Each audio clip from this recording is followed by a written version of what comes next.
So first of all, I would like to say Dashtelek and greetings to everyone who has gathered here to receive the teachings.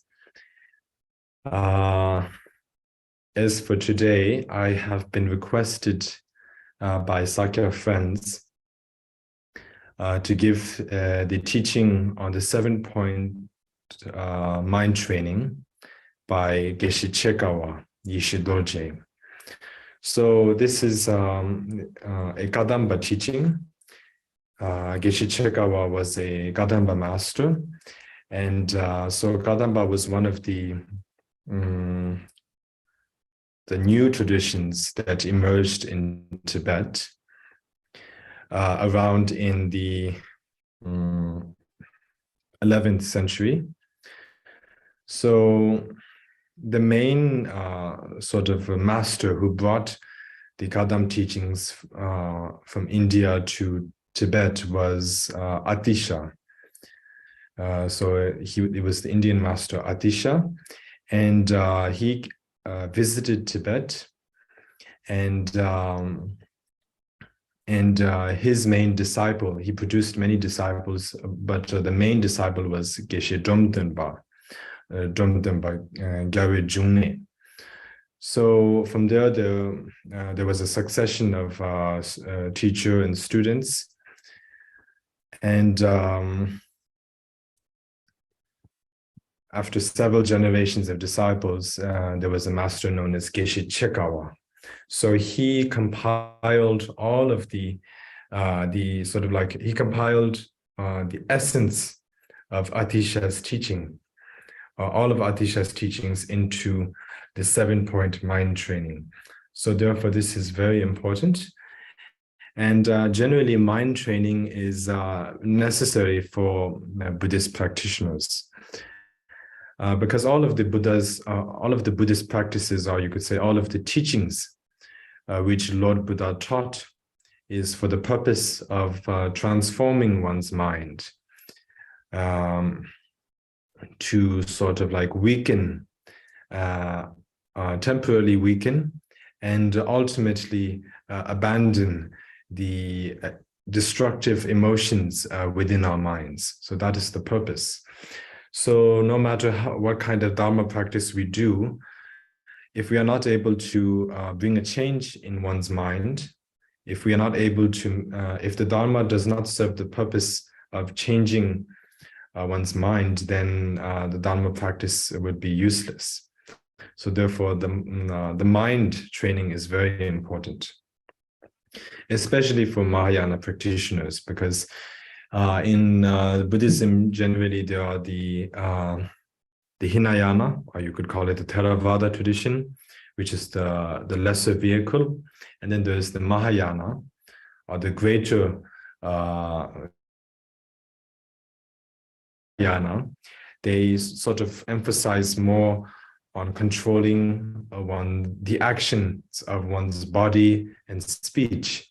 But in the Mahayana, they emphasize on controlling the mind, because we believe that if we are able to control the mind, if our mind is calmed, then our body and speech will also be controlled, because the mind is the one which is in control of the body and speech.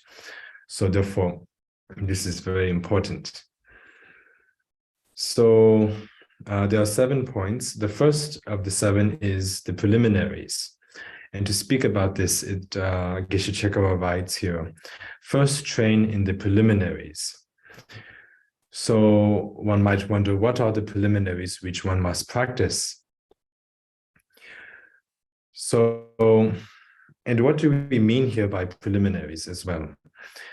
So the preliminaries that we are speaking of here concerns the foundation for the meditation of bodhichitta, because the essence of Mahayana practice is the practice on the mind of enlightenment, also known as bodhichitta.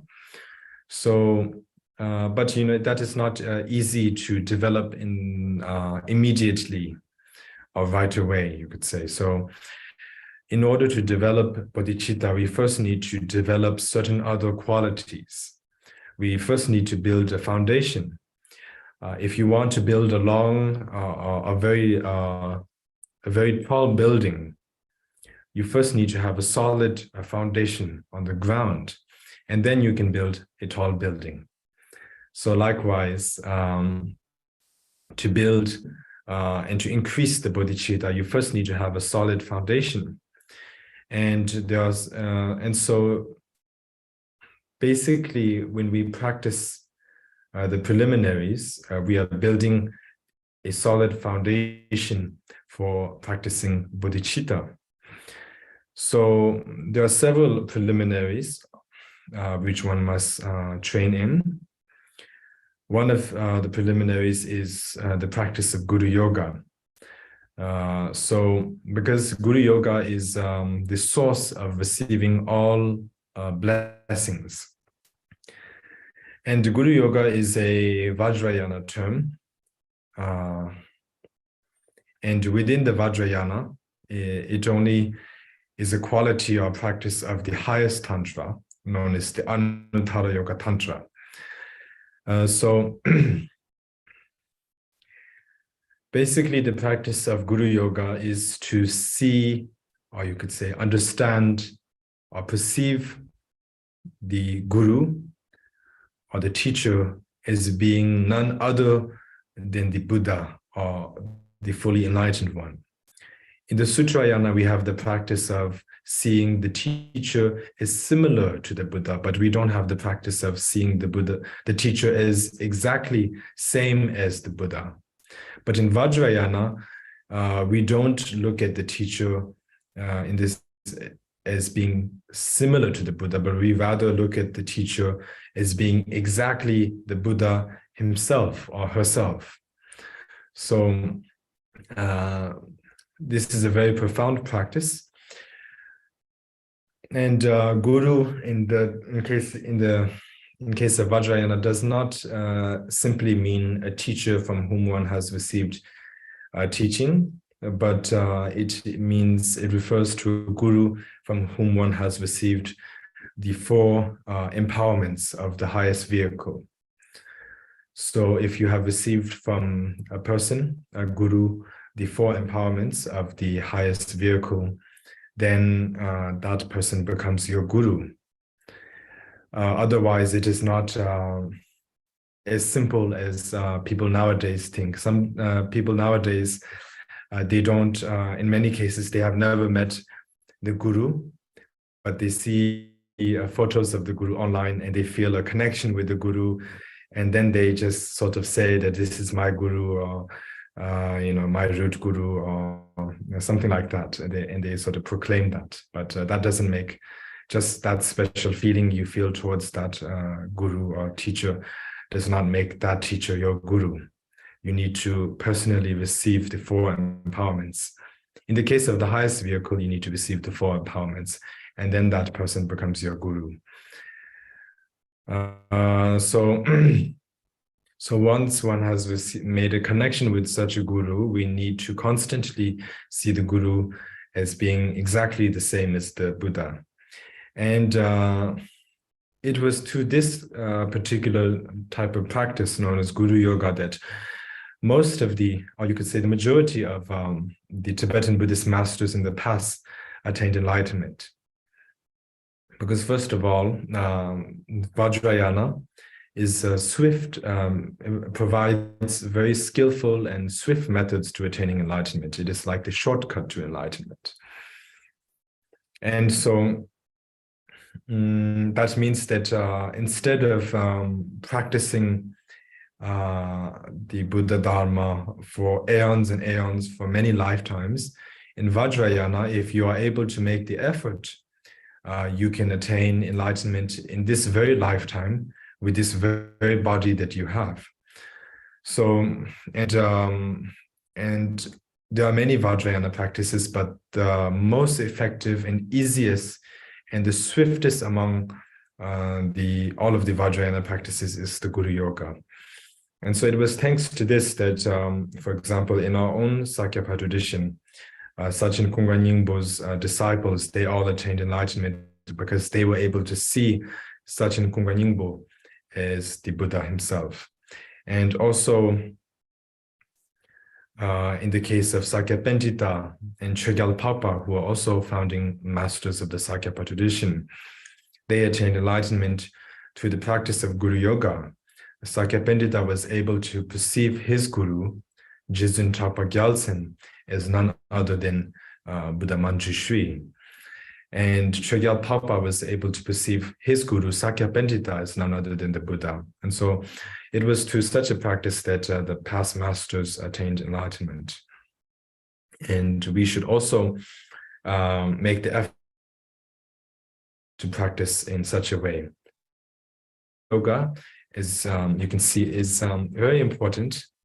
It is the swiftest among all practices, and not only do you need it for Vajrayana practitioner, especially of the highest vehicle, not only do you need the practice of Guru Yoga, whether you are an advanced practitioner, advanced level practitioner, but also during the early stage, in the preliminaries, you also need the Guru Yoga. So the Guru Yoga is useful in all of the stages from beginning up to the end. And another preliminary practice we must practice is to meditate on the rarity of attaining the human birth. So for the sake of making this body that we have attained in this life, for the sake of making this body useful or meaningful, to not let it go to waste, we must meditate or contemplate on the rarity of attaining the human birth.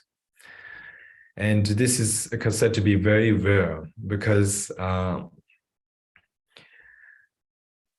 the attainment of a human birth is a result of having accumulated vast good deeds in one's previous lives. We do not attain this birth just out of simple luck.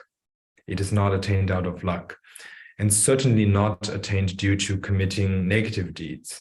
So it is a result of committing previous good deeds. But if you think about it, you might wonder, like, but still, even if it is a result of having accumulated many good deeds in the past, how does that make the attainment of the human birth rare? So all you need to do is just look at the way people live. How do they spend their day? Do you see people, the majority of people, doing more good or more negative deeds? If you look around, you'll find that there are more people that are accumulating negative deeds rather than accumulating good deeds. And when they accumulate negative deeds, it is either through their body, speech, or mind. And so therefore, when you think about things in that way, when you look at it in that perspective, then you will come to understand that the attainment of the human birth is rare. And there are many examples by the past masters of how rare it is. It is one example is that if you were to grab or hold on to lots of rice, lots of grains in one's hand, and one were to throw all of these rice, or you could say grains, towards a wall, it is very difficult or very rare for even a single grain to stick to the wall. Rather, it would just hit the wall and then fall to the ground. But it is said that it is not impossible for a grain to still stick to the wall. There's a slight, very small chance that among the many, among the handful of grains that one has thrown towards the wall, one grain may possibly stick to the wall. And we believe that although such an occurrence is extremely rare, even rarer than that, one single grain sticking to the wall is the attainment of the human birth. So that is how where it is said to be. And another example you can consider is that, for example, in this world, we can, on our planet Earth, we can roughly estimate the human population, with a number. We can bring up a rough estimation. However, if you were to look at if you were to consider how many small insects or microorganisms, or however you want to call that, small insects living under a tree trunk, you will not be able to count how many, or even imagine how many small insects there is under a single tree trunk. So if you just consider that, you can know how rare or how less the human race is compared to other types of beings in this world. So we need to think about that. And it is said that in the case of the great Kadamba master known as Geshe Chekawa, Geshe Chekawa would always think about how rare it is to attain the human birth day and night. And due to that, he was never able to sleep because he understood how rare it is that it's not worth wasting such a good opportunity that he has attained. So when you sleep, you're wasting a lot of time when you could actually be doing Dharma practice. I believe that the great Sakya Pandita said that half of our life is spent sleeping, while the other half is spent awake. So when you sleep, a lot of time is wasted. Of course, we do not mean that Buddhists should not sleep, but in this rare case of these great masters, they were able to put Dharma practice above, relaxing, because they found that they understood that no time should be wasted now that we have attained the human birth, because although it is very difficult to attain the human birth, we have attained it. But this attainment of the human birth is also temporary. We will not be in hold of this human body forever. We must eventually die.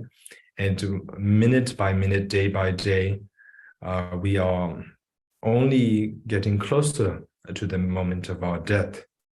So we are not getting any farther, we are only getting closer, which means that we have less time to live day by day. We are losing time. So this is what they understood. And so even if we cannot follow in the exact same, lifestyle, we of course need sleep to energize ourselves for more Dharma practice, but we should still try to develop diligence in our Dharma practice to at least some extent. And also, along with contemplating on the rarity of the human birth, we must also contemplate on impermanence, the nature of impermanence, which I sort of just mentioned. This is also part of the preliminary practices. So it's basically thinking about death, that our life is not permanent. We will eventually die. And even while we are living, we are ever changing, we are ever evolving, we are changing. So there's no, we're not stuck in one same place. We are always changing. We grow from a youngster, we grow old, and we don't sit at one place. We always are walking or moving around. So everything is changing. And this change or impermanence is similar to the movements of a dancer. the swift movements of a fine dancer, or it is similar to the autumn clouds, how the clouds are always moving, and they are there at one moment and then they disappear in the next.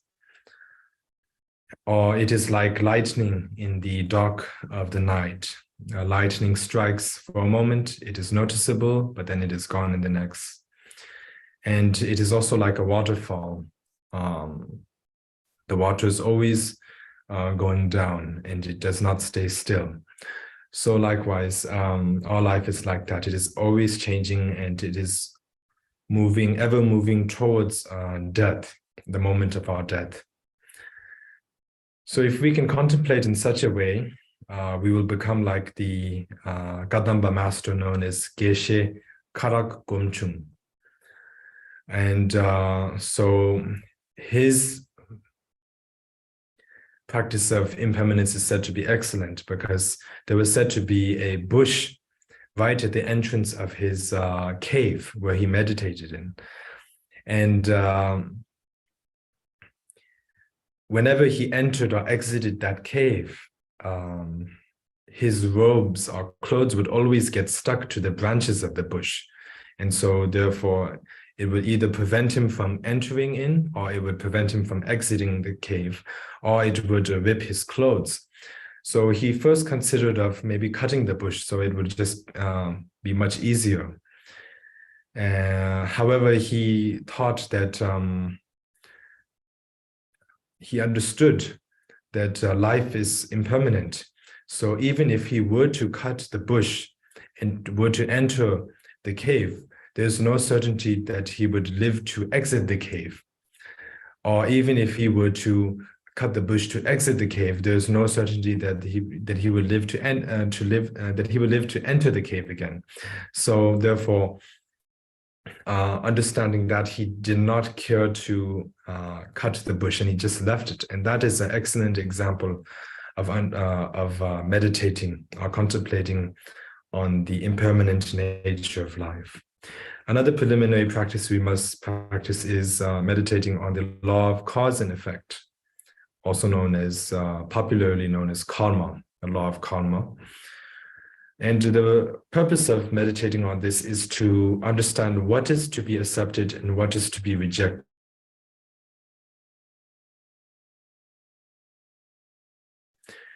If you meditate on the law of karma, you will understand that good deeds are to be accepted or accumulated, and negative deeds, either to the body, speech, and mind, should be rejected or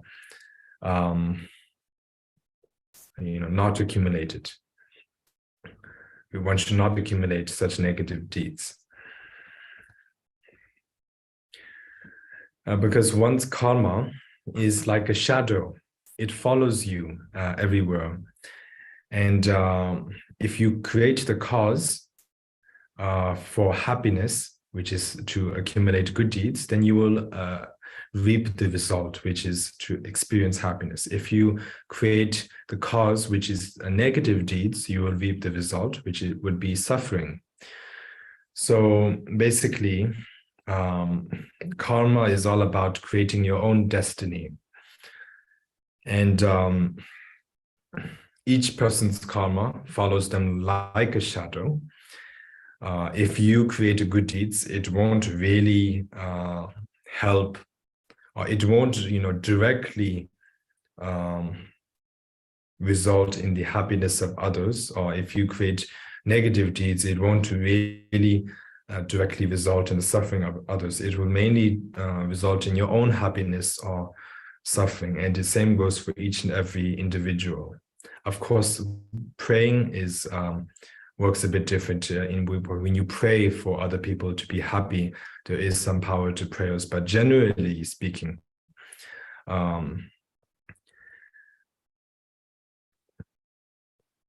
you are sort of like the master of your own destiny. You are the creator of your own destiny. In other words, Buddhists do not believe in an almighty or creator God who determines your happiness or suffering. We first of all believe that all of the happiness or suffering are created by one's own mind. And or you could say it's created by the being. And this is created through the actions of each and every individual. So therefore, we need to think about the law of karma. And if we can think about that, then we will be like Geshe Ben, the master known as Geshe Ben, who is known to have thrown a handful of dust on his altar, or you could call it shrine. Because there was a master known as Geshe Ben in the past, and it seems that his meditation hut or his shrine and all of that were not very clean. He did not really clean it often. But one day he heard that his sponsor was coming to visit. And so he wanted to make the effort and to impress the sponsor.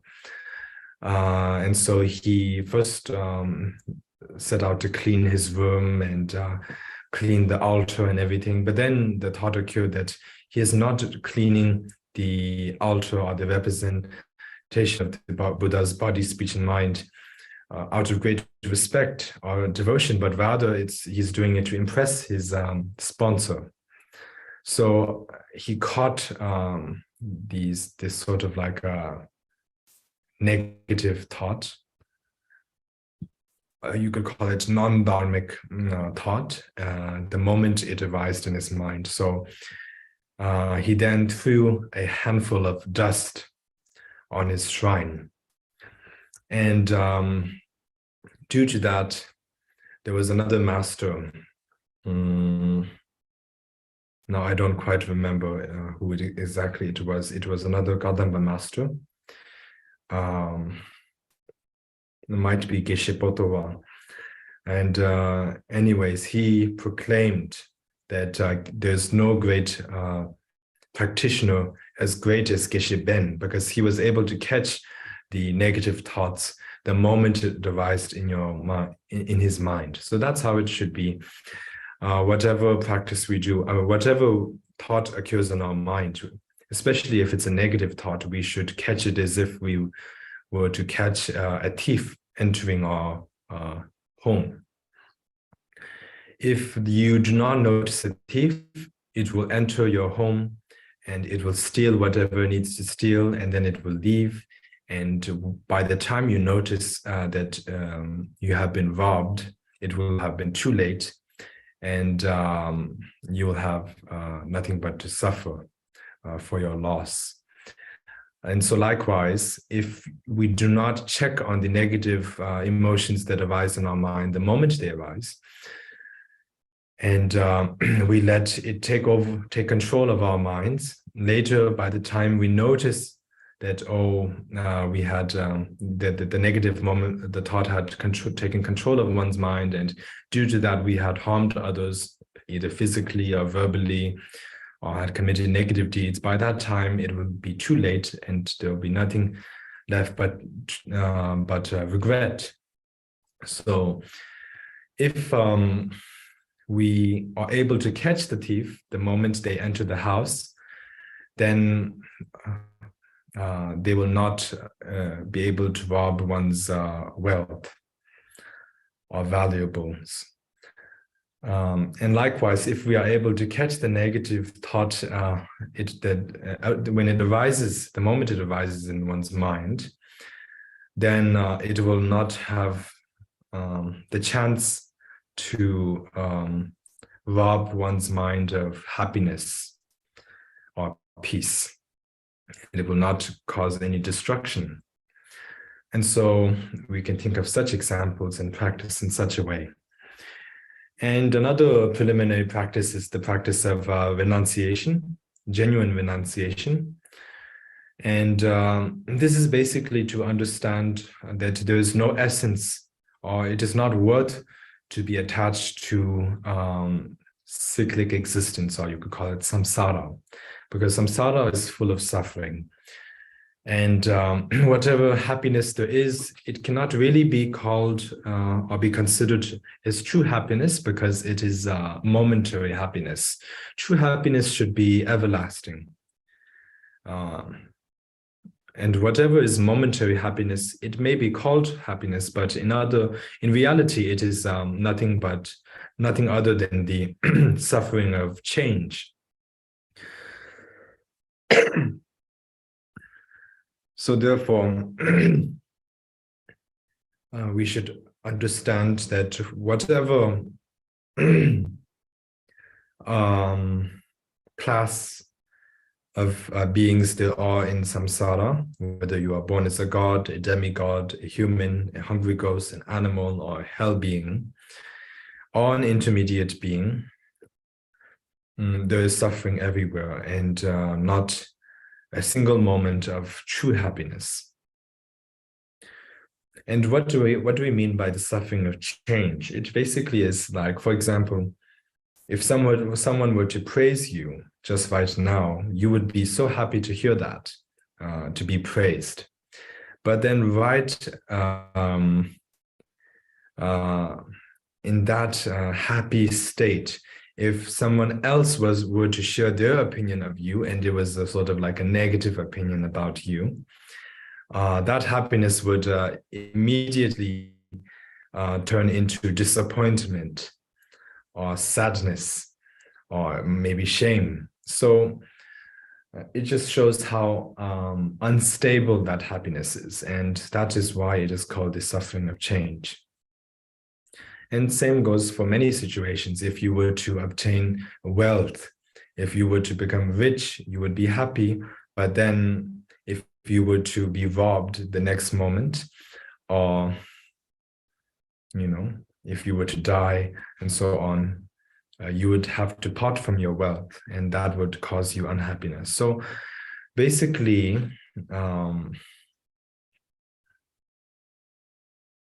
the samsara cannot really give you true happiness.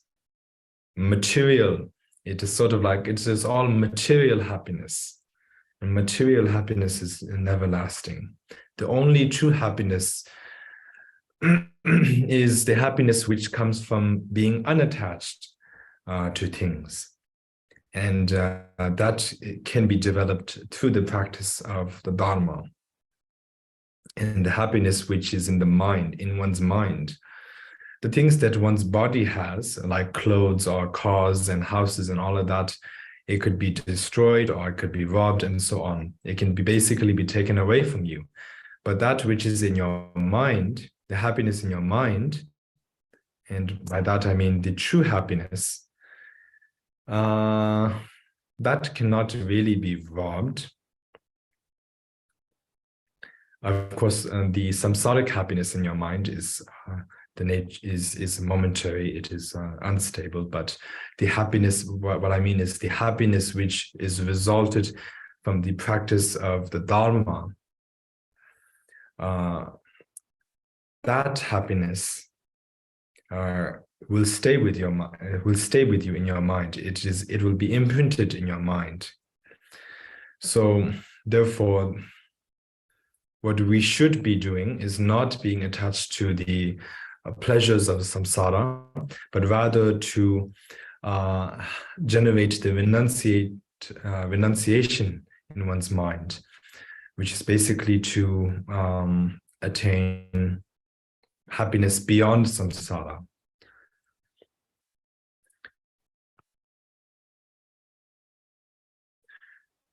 So why do even many so-called Dharma practitioners struggle to generate the renunciation mind? One might wonder. And this is because we lack the contemplation on understanding, or the contemplation on the faults of samsara. It just means that we have not thought of the faults of samsara enough. We need to think about that a lot. The more we think about that, the more the renunciation will sort of grow in our mind. So therefore, it's very important to think of that.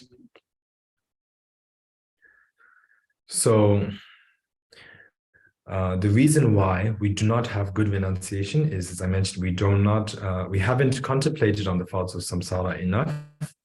The reason why we are not able, the so-called Dharma practitioners are not able to keep their vows that well, is because we don't understand, or we have not contemplated on the law of cause and effect enough.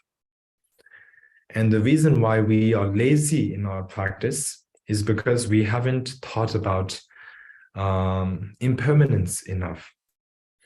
And the reason why we don't want to put our body and our efforts and our time into the practice of the Dharma is because we haven't thought about the rarity of the human birth enough. So, as you can see, most of the challenges that the Dharma practitioners face is mainly because we lack the preliminaries. And usually, most Dharma practitioners want to rush to the higher practices. Many such examples can be seen by looking at how everyone is so excited by the idea of practicing Dzogchen or Mahamudra and all of these high-level or very cool-sounding names or Dharma practices. But they always seem to miss building a solid foundation, which is the preliminaries. Preliminaries are so important. Most of the past masters, they do not miss practicing the preliminaries. And the only reason why they attain such a high level is because they put a lot of good time into practicing or developing the preliminaries. And probably that explains why also why many of the modern, present Dharma practitioners of our present time, we don't see such masters, or we are not able to produce such masters, great masters as there were in the past. It's not like there were just several few, like in Milarepa. Those are just some of the most famous, but there were so many like masters as almost as equal to the number of stars that have appeared in the past. But why is it that we don't have that, or we don't seem to see that nowadays? It's probably because we have missed the most essential point, which is to value the practice or the practice on the preliminaries. So this is what we must focus on. So that is the first point. Now we come to the second point, the second of the 7 points of mind training. The second point is the main practice.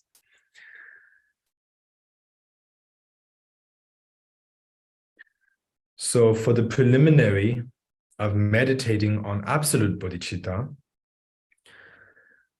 which is basically emptiness, we must count the breaths for conceptual thoughts. As Geshe Chekawa writes, we must count the breaths for conceptual thoughts.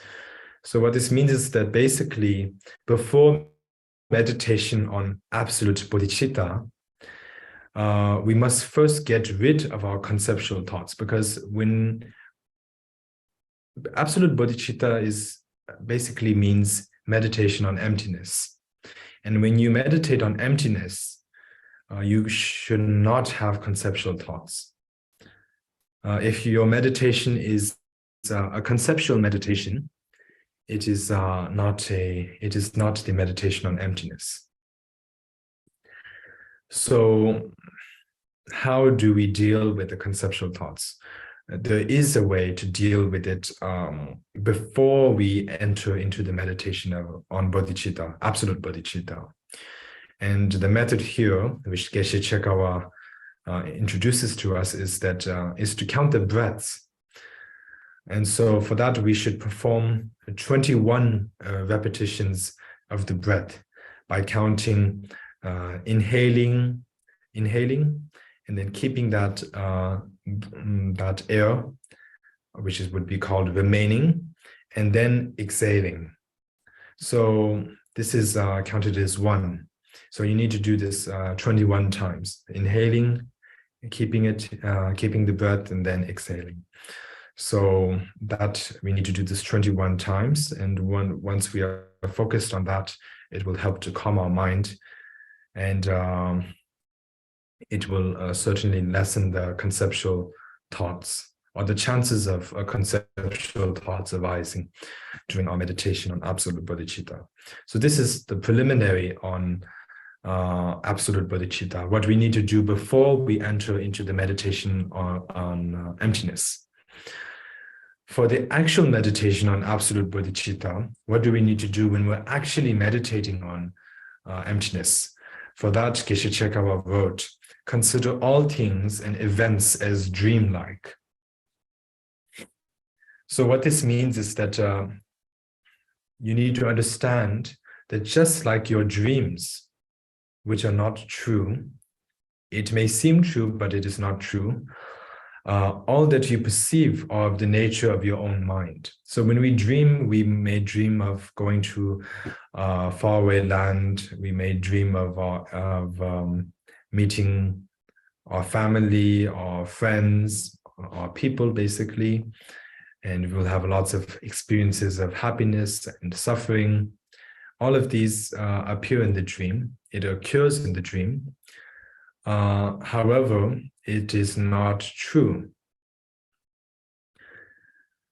But it is still very realistic when you're actually in the dream state. And so you also need to understand that whatever we perceive in the awakened state, so right now we are not dreaming, so we could call this the awakened state. So whatever we see when we're awake, wherever we go, the people we meet, the places we see, all of these perceptions are nothing other than the nature of our own mind. The dream, all of the experiences and visions in the dream we have, that is not out there. It is rather a projection of your own mind. So likewise, similarly, we also need to understand that in the awakened state, everything we see is also the production of the mind. And we should also, another thing we should also do in the actual meditation on absolute bodhicitta is to examine the nature of unborn awareness, as Geshe Chekawa writes. So this basically means we need to look into the nature of our mind. So we need to question ourselves, what about the mind? What exactly is the mind? If you look into the mind, first of all, you will understand that you cannot really pinpoint where the mind is. You cannot say, it's certainly, the mind is not outside of one's body, but we do feel that it is within our body. But if you were to look within your own body, you will not find the mind either. We feel that it is in the head, but that is just the brain. The mind does not have a form. And you cannot really pinpoint an exact location within the body to say that this is where the mind resides. It's certain that we have a mind, we are able to think. We are very imaginative, we are very creative. But we really are not able to pinpoint exactly where the mind is. And if you look into the nature of the mind, you will further, if you look into it, you will find that you'll understand that the mind does not truly exist. It was never born in the first place. There was not a moment where it was created. And because it was never created, it never abides. And because it does not abide, it is not possible for it to cease either. And so therefore, the mind is free from the four extremes, which is existing, non-existing, both existing and non-existing, and neither existing nor non-existing. So basically, the mind is empty of nature. That is what we must understand here.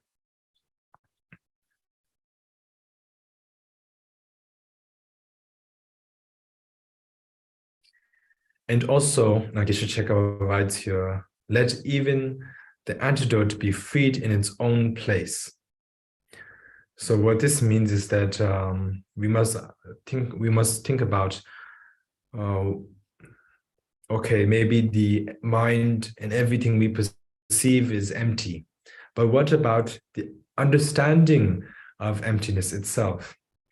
You know, we understand, we come to see through the earlier meditation and practices that everything is empty.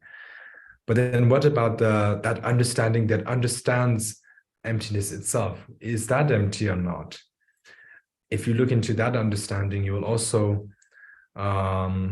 understand that that is free from the four extremes and is basically empty. Basically, we're questioning, is the mind which recognizes emptiness, the nature of phenomena, empty itself? And the answer would be yes, it is empty itself as well. And then Geshe Chekawa writes, rest in the alaya, the essence. So here we basically are questioning, how should we practice absolute bodhichitta? One might wonder, how do we actually practice the absolute bodhichitta? So the way to practice that is we need to think about the alaya, which is the base, which is known in English as the base consciousness. It is sort of like the foundation for all of the experiences of happiness and suffering. It is the foundation for all actions, karma, and but it itself is neither good or bad, or it cannot be categorized in any such way. This base consciousness is present from the state of a human being, or you could call a sentient being, up until you attain enlightenment. This base consciousness is present throughout the whole journey. You could say that it is the thought that is between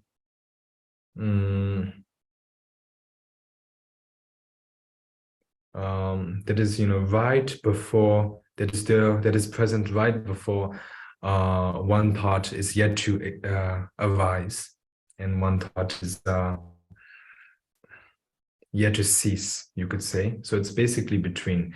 It itself is not, it does not feel anything and so on, but it is, it makes everything that we live or experience possible. So that's how you could understand it for now.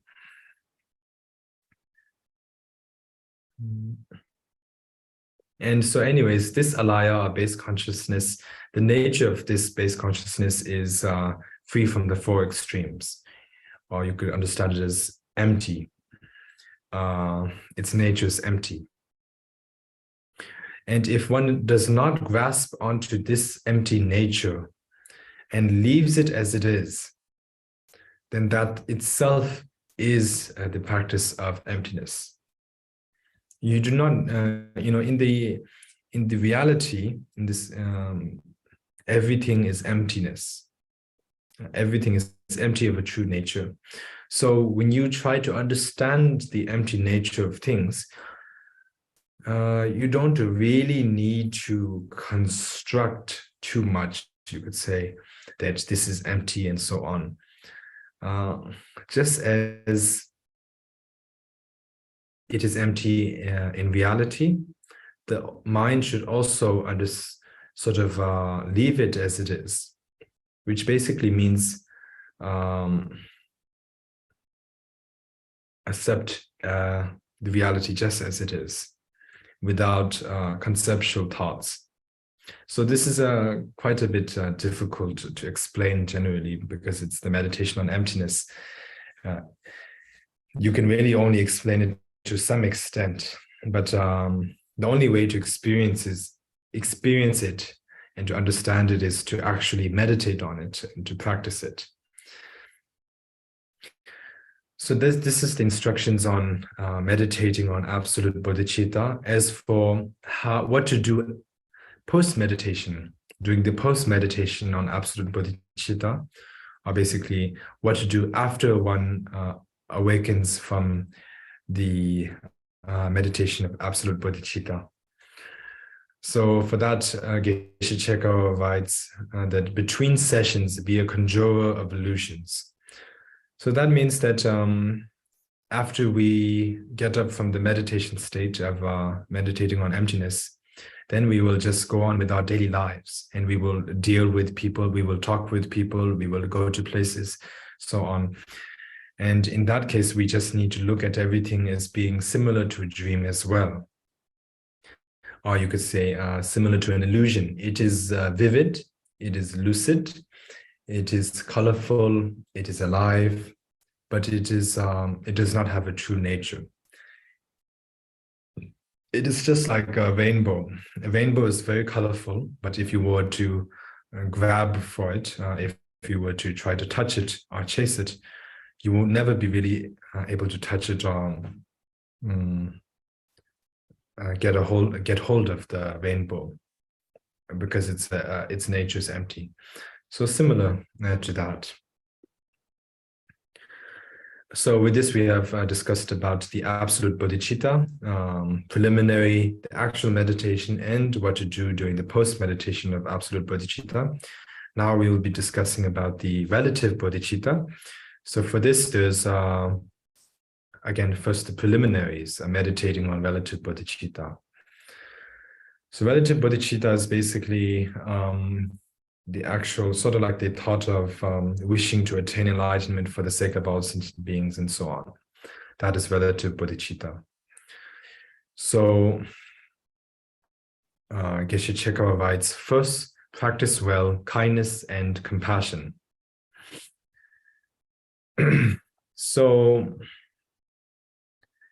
this is very necessary.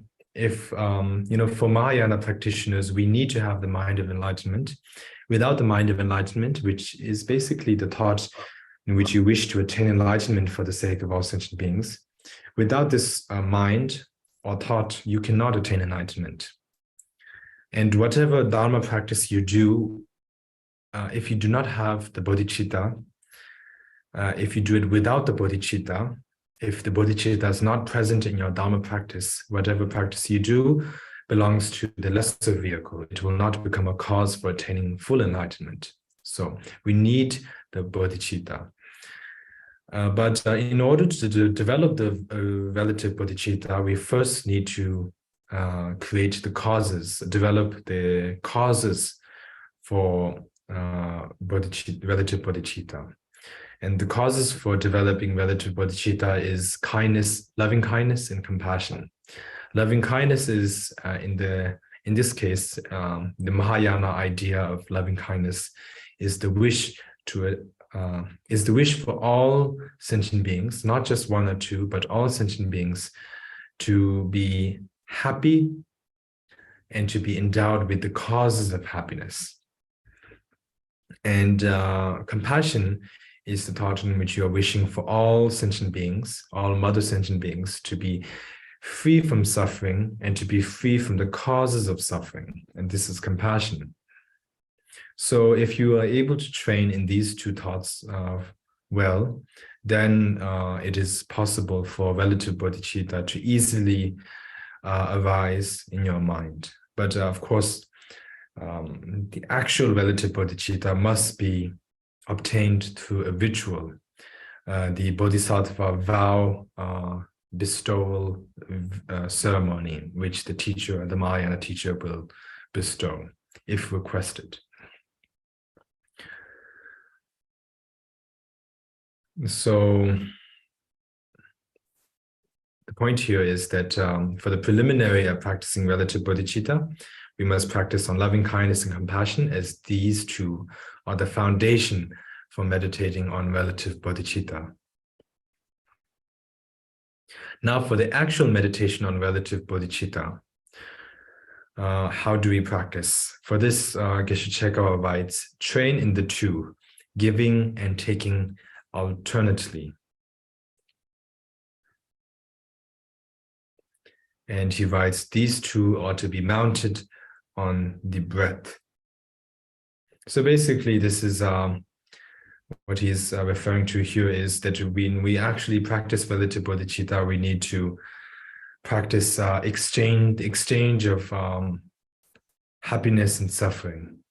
We need to visualize that we are offering, that we are giving. So first of all, we visualize that we take upon oneself all of the other person's suffering, and in return we exchange with them, we give them all of one's own happiness. And this is called giving and taking, or the exchange of oneself and other, also known popularly as Tongnen. And this is a very important practice of bodhicitta, and this can be practiced along with the practice, along with the breath.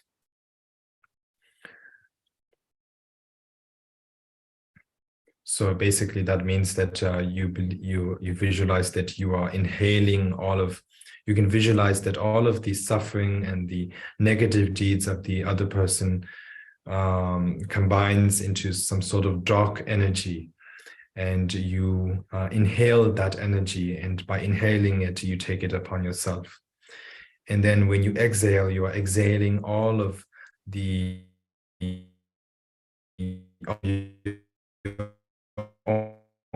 own happiness and all of your in the past and so on. And all of these good deeds are in the form, or combined in the form of a very pure light. And by exhaling, you are letting go of all of your own happiness and good deeds, and by that it goes to the other. And in that way, they do not need to suffer, and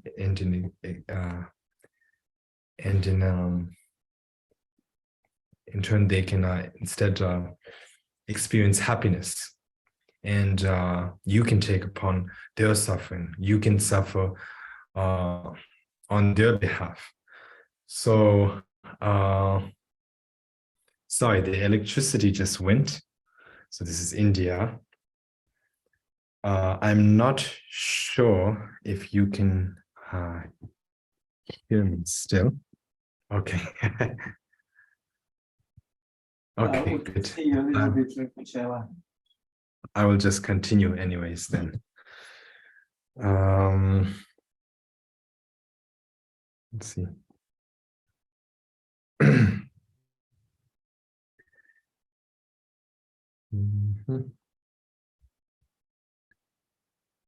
So then, so this is how you practice relative bodhicitta. It is one of the very profound practices. One thing that I did mention earlier was that, you know, when I was talking about karma, you are the creator of your own destiny.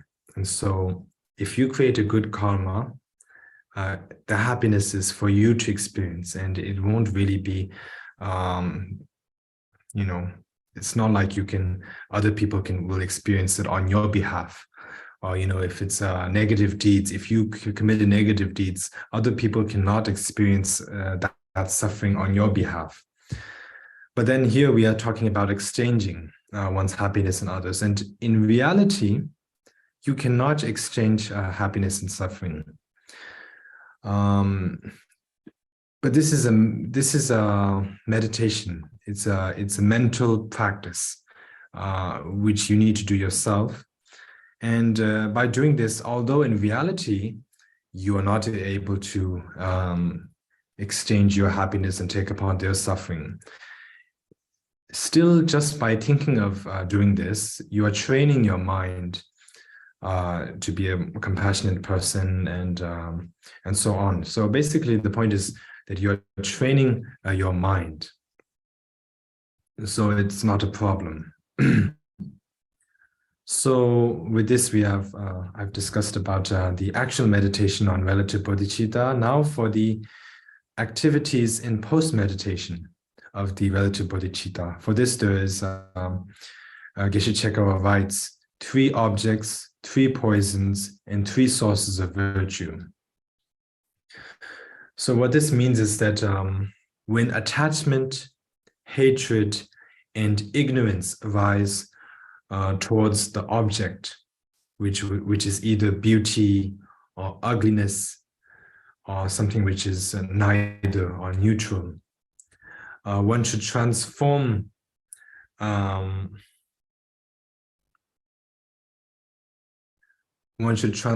them into the root of virtue, free from attachment, the root of virtue free from hatred, and the root of virtue free from ignorance.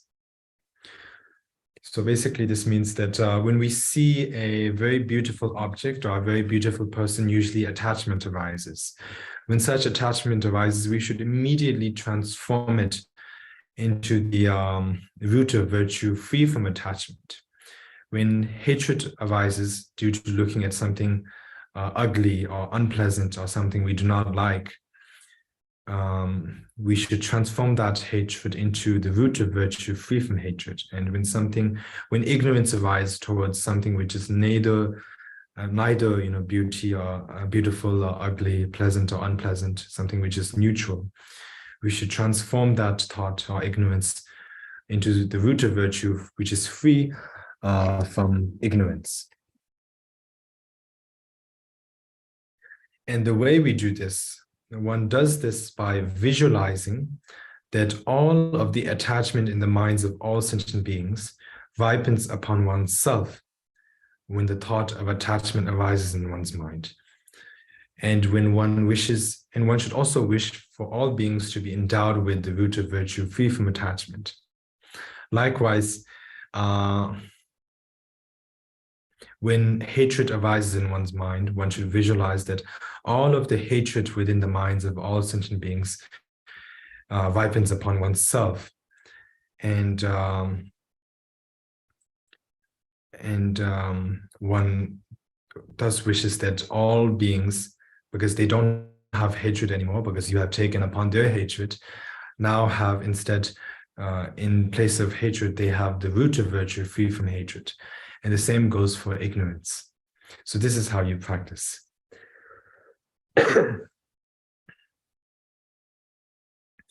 And Geshe Chekawa writes, in order to recollect that, which means in order to train in remembering the relative bodhicitta, we must practice, in all activities, we must train by applying slogans. So he writes, in all activities, train by applying slogans. So this helps in order to recollect the relative bodhicitta. So what does this mean? It means that verbally, we should recite one of Nagarjuna, the great Indian master Nagarjuna's sayings or writings. And one of the things that he wrote, which Geshe Chekawa is recommending we recite verbally, is, may the suffering of mother sentient beings ripen upon me, and may my happiness bring comfort to them. And so this is what we should recite, whether one is walking, sitting, eating, or whatever activity we are doing, we should think about this.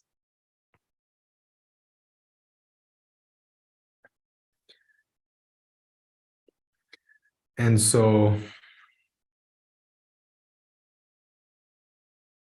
this is quite important, because when you hear, sometimes it's difficult to always just visualize or thinking, or to always just think about things. Sometimes it's easier to remember things by hearing it. And so this is a method to remember it, by verbally reciting it. When you verbally recite it, you hear it, you hear yourself. And that is also a way to sort of leave an imprint in your mind that you should exchange your happiness with others, with all mother sentient beings. It's called mother sentient beings because all sentient beings have at one point been one's mother in one's past lives, because samsara is beginningless, and so therefore the lives we have taken in samsara are also beginningless. We have taken an innumerable, uncountable number of lives since beginningless time, and in most cases we have been born from a mother, and so therefore every sentient being that we see in this life, and also those that we have never met, have all at one point been one's mother in one's past life. That's why they're called mother sentient beings. So anyways, Geshe Chekawa also writes, begin the process of taking with yourself. So what he means here is, before you start taking on all the sufferings and causes of suffering of others upon yourself, you should first train in taking upon your own suffering and cause of suffering, which are in store for you right now, at the moment you are suffering. So this is important. It kind of shows here that you need to start with yourself. Before you start helping others, first try to train, first look at your own self, deal with your own problems, and then you can help others. And you could understand it in that way, but what it is directly shown here is that before you start meditating on helping others, it's easier to just think about yourself first. Once you get used to that, then it'll be easier to deal with others, because the challenge that we face is acceptance of our own suffering, first of all. So if we cannot really accept our own suffering, it would be very difficult to accept the suffering of others. So therefore, we need to, if we are able to accept our own suffering and accept whatever causes of suffering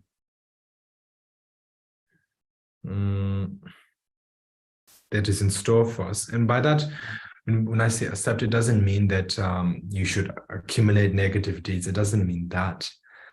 But it basically means to, happily take on your whatever suffering you experience, and understand that it is the result of your previous negative deeds. So sometimes, we see very good people who are helping others and living a very good lifestyle, but as we see such very good people, kind-hearted people, we also see that they suffer a lot. There are many cases where you see a very good person and they suffer a lot, and it just makes you think, what did they do to deserve such suffering? You just cannot possibly imagine it, because you've seen this person in such a good or positive light so far, and you haven't seen them do negative deeds, but still they are enduring suffering, such as poverty or unhappy mental state, or being bullied by others, and so on. But and this is because we only think about the present life. We do not contemplate on the past lives. And this is also, why there are children suffer. We see even small children who are, of course, cannot commit any major negative deeds because they are a child, but still they may be suffering either physically or mentally.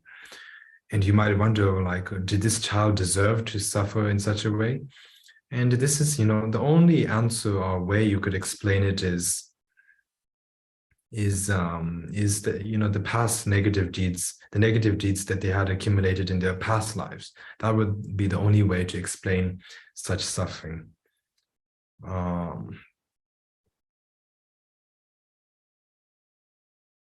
Sometimes people might, say that it is God's punishment, or, for some people, but that wouldn't make sense, because people usually consider the same followers of such an idea or concept of God would also believe that God is compassionate.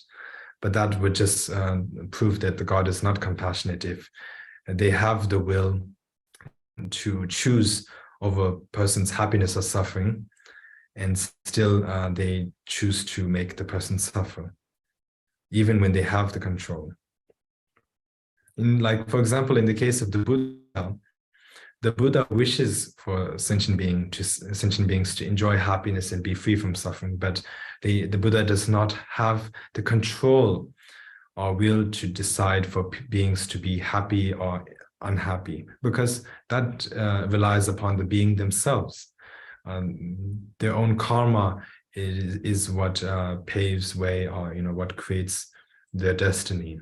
So it all goes back to your own self. You need to be responsible for your actions, in other words.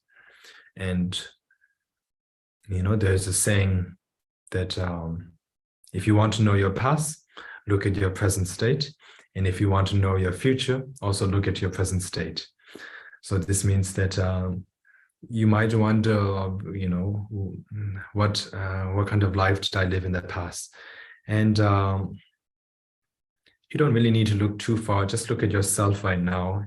If you're happy and you're enjoying happiness, then it is certainly a sign that you are enjoying the good results of your past deeds.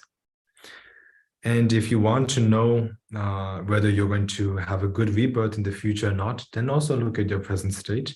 If you find yourself doing more good deeds than negative deeds, then you can for sure tell that you will attain a good rebirth in the future. If you find yourself presently doing more negative deeds than good deeds, then you'll be sure that you can be sure that you will not attain a good state in the future, in future lives.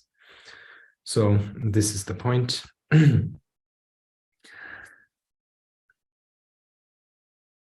So I think we can take a break here. Take some time to think about that, and so we will take a 10-minute break, and then I will continue with what's left. So far we have gone through 2 of the 7 points, so I will continue from the 3rd point once the break is over. So now we come to the 3rd point, which is transforming adversity into the path of enlightenment. So basically, adversity is difficulties, any kind of difficulties into the path of enlightenment. So for this, Geshe Chekawa wrote, when all the world is filled with evil, transform adversity into the path of enlightenment. So what it means here is that when one is facing adversity at the present, such as poor living conditions, poor health, unhappy mind, others harming oneself, etc. All of these which are caused due to one's past and bad karma, one should not succumb to all of these difficulties, but rather transform them into the path of enlightenment. There are 3 such ways to transform all of one's difficulties into the path of enlightenment. The 3 ways are by transforming all negative circumstances into the path of enlightenment through relative bodhichitta, transforming all negative circumstances into the path of enlightenment through absolute bodhichitta, and transforming all negative circumstances into the path of enlightenment through superior actions. So basically, we can transform any difficulties we face through the practice of relative bodhicitta. We can also transform it through the practice of absolute bodhicitta and through the practice of superior actions. So of these 3, the first, which is transforming adversity into the path of enlightenment through relative bodhicitta. For this, Geshe Chekawa wrote, drive all blames into one. What this means is that one should drive all the blame of one's own suffering upon one's own self-grasping, which is within one's mind. So usually whenever we face difficulties or we are suffering, we always like to point fingers at others or something which is other than oneself. We like to put the blame upon something outward. But instead, here he is saying that we should point the finger at ourselves and something within ourselves, which is the self-grasping, which is basically the attachment to a self. Or you could also understand it as the attachment to the concept that I or self truly exists. And it is due to this problem that all of one's difficulties or problems arise due to this self-grasping. So this is the main troublemaker here, and we need to recognize that. Then he writes, meditate on the great kindness of all. So what that means is that having understood that all of one's problems are caused, or all of one's problems arise due to one's own self-grasping, understand that all of those who are harming oneself now have been kind in the past as one's mothers and will be kind in the future as well, as it will be thanks to them that one will attain enlightenment, as they will serve as the object of your compassion, which is the main cause of your enlightenment. So basically, what Geshe Chekawa is saying here is that there's no reason, to point fingers at others. There's the most reason to point the finger at one's own self-grasping is the source of all of one's adversity. There's no reason at all to point fingers at others, because every single person that we have seen, as I mentioned earlier, they have been one's mother in one's past lives. So they have been kind to oneself in the past. And they will also be very kind to oneself in the future, because it is thanks to them that one will attain enlightenment. Because in order to attain enlightenment, you need to have compassion. Compassion is one of the main causes for attaining enlightenment. But when you practice compassion, you need to have an object of practicing compassion. You need to have someone to practice or meditate compassion towards. And for that, there are all sentient beings whom you can practice compassion towards. So in the past, all sentient beings have been kind to you as a mother. And in the future, they will also be kind to you, as they will be the cause for your attaining enlightenment. So this is how we must understand things. Now we come to the second method, which is transforming adversity into the path of enlightenment through the practice of absolute bodhichitta. So for this, Geshe Chekawa wrote, meditating on delusory perceptions as the four kayas. So what he means here is that when one is suffering due to adversity, we should look into the sufferings, we should look into the nature of such suffering and such adversity. If you look into it, you'll come to understand that all adversity is unborn, and therefore is none other than the Dharmakaya. All adversity, because it is unborn, it is also unabiding, and thus none other than the Nimanakaya. And because all adversity is unceasing, it is none other than the Sambhogakaya. And since adversity is inseparable from all three of these, Dhammakaya, Sambhogakaya, and Nimanakaya, it is also the Svabhavikakaya, the fourth Buddha body. So in this way, you understand that all of the adversity is the nature of the 4 Buddha bodies. He also wrote, is the unsurpassable shunyata protection. So what he means here is that, in short, whenever one faces adversity, if one can look into the empty nature of the adversity, all adversity will transform into the path of enlightenment. And this is the best way to transform any difficulty or anything into the practice, into the path of the Dharma, by looking into its empty nature and realizing or understanding that it is empty, to understand the emptiness of all things. Now for the third way of transforming adversity, transforming adversity into the path of enlightenment through superior actions. So for this, Geshe Chekawa wrote, the 4-fold practice is the best of methods. So what he means here is that when one faces adversity, there are 4 best methods we can use. There are many methods, but there are 4 which are best to dispel adversity. And to count the 4, the first of the 4 is to gather the accumulations of merit and wisdom. So to do this, you need to basically practice the Dharma and the 6 perfections and so on. And in that way, you'll be gathering the accumulations of merit and wisdom. This is the first best method to dispel adversity.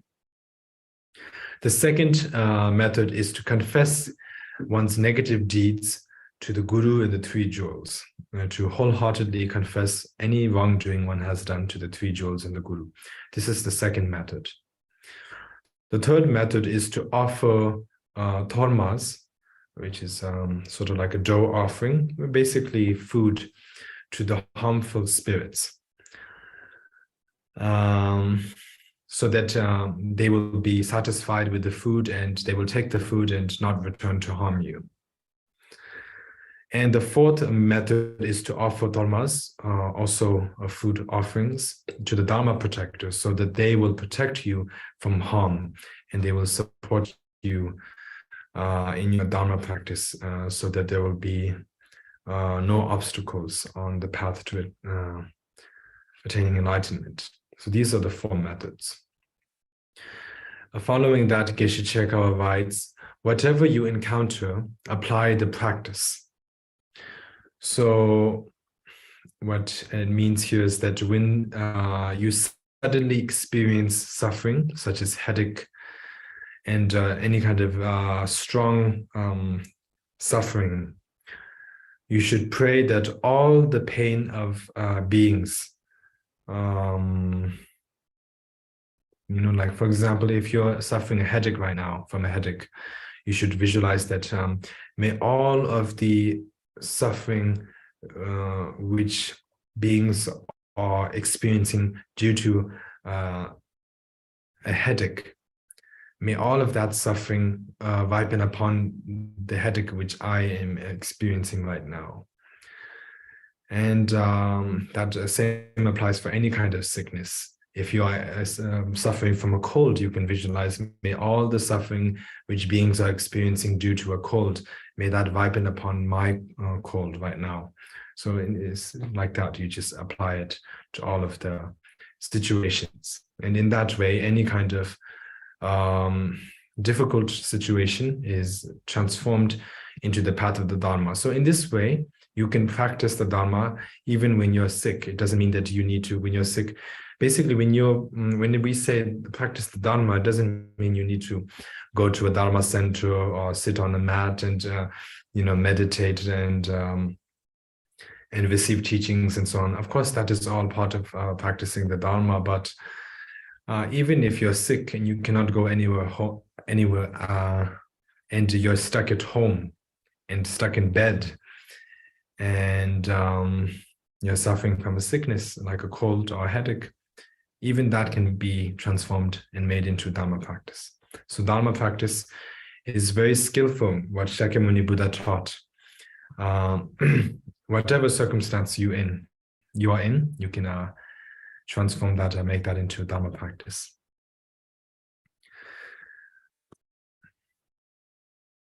So with this, we have completed the third point. We now come to the fourth point, which is applying the practice throughout the whole of life. So for this, Geshe Chekawa writes, the essence of the instruction briefly is the 5 strengths. So what he means here is that the essence of all Mahayana instructions is to apply yourself to the 5 strengths. So I will count each of the 5 strengths. The first of the 5 strengths is the power of benefit. The second is the power of familiarity. The third is the power of the white seed. The fourth is the power of remorse. And the fifth is the power of aspiration. So these are the 5 strengths. So the first is the power of benefit. That means what the power of benefit is it is the resolve to meditate on the true bodhicittas, which is absolute and ultimate bodhicitta, from now up until you attain enlightenment. The wish to meditate on the true bodhicittas from now up until you attain enlightenment. So this is known as the power of benefit. The power of familiarity is to meditate on the true bodhicittas not just once, but again and again. That is known as the power of familiarity. The power of the white seed is to make as much offerings to the teacher and the 3 jewels for the sake of generating and increasing the true bodhicittas.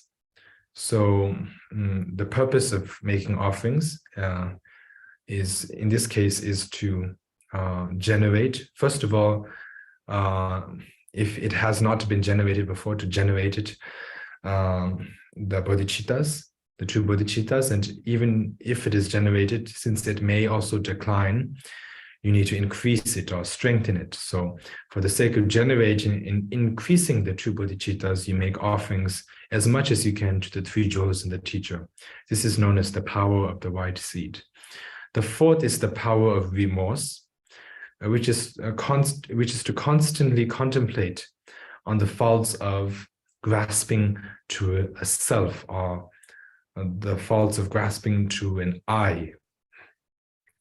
So this is known as the power of remorse. And the fifth is the power of aspiration. That is to pray that one may be able to meditate on the true bodhicittas at all times, not just in this life, but from lifetime to lifetime. So this wish or prayer to be able to meditate on the true bodhicittas in this and all future lifetimes is known as the power of aspiration.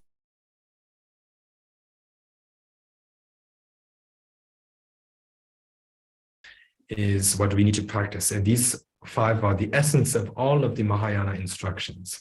This is what Geshe Chekawa writes. Then he writes the Mahayana advice for transference, which means the Mahayana advice for transference. Transference here means transference from this life to the next life. So, the instruction or what we need to, the practice that is beneficial, that will help us when we transfer from this life to the next lifetime, involves, as he writes here, involves the same 5 strengths. So what he is saying here is that even when it comes to the practice of which is useful for transferring from this life to the next lifetime, it is the same practice as mentioned earlier, the practice of the 5 strengths, or the 5 powers. If that is not possible, if one is not able to practice these 5 strengths at the moment of death, one can at least recollect the Buddha, which is basically to think of the Buddha in one's mind, to try to think of the Buddha. If one is able to think of the Buddha, that is also sufficient. Geshe Chekawa also writes here, conduct is important. So at the moment of death, the conduct, which is basically the posture, the way we are sitting, is important. So we should either try to sort of like sit in the Vairochana posture, the 7-point Vairochana posture, or just generally, if not all of that, we should try to sit cross-legged. Or we can, of course, try to relax, just as the Buddha did when he passed away. So this is the 4th point, applying the practice to the whole of life. Now we come to the 5th point, the 5th of the 7 points. The 5th is the measure of mind training. So for this, Geshe Chekawa writes, all teachings share a single purpose. So what is the single purpose? The single purpose is to counter or to deal with the self-grasping, which is the source or the root of all of one's problems. So all of the teachings which the Buddha taught is mainly here, in the end, it is meant to deal with the self-grasping. It's meant to fight that off. Geshe Chekawa then writes, of the 2 witnesses, rely upon the principal one. So what he means here is that mainly one should rely upon one's own mind rather than the mind of others, because we cannot really understand what other people are thinking.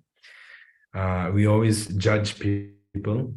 We think, and based upon our judging, we then sort of like label this person is a good person, this person is a bad person, and so on. But we really cannot say for sure how or who that person really is, because we cannot read the thoughts of others. But we certainly can read our own thoughts. We certainly can understand our own mind. So we should always look into our own, we should always look within rather than outward. And he then writes, always maintain only a joyful attitude. So for a practitioner of mind training, it's very important, and just generally, not just mind training, but a Buddhist practitioner. And even if you're not a Buddhist, it's so important to have a joyful attitude in life, whether you're happy or sad. If you're happy, you should have a joyful, of course you will have a joyful attitude. But even if you're sad, you should have a joyful attitude. Because like when you're sad and you have like a very long face and you're showing that, it's very clear to other people that you are unhappy, and that will also make them either unhappy or uncomfortable as well. So I mean, your suffering is for you to endure, but there's no reason to share your suffering with others. There's no reason for you to let other people know of your suffering. You should only be sharing what is good, which is the happiness, not sharing your sadness with others.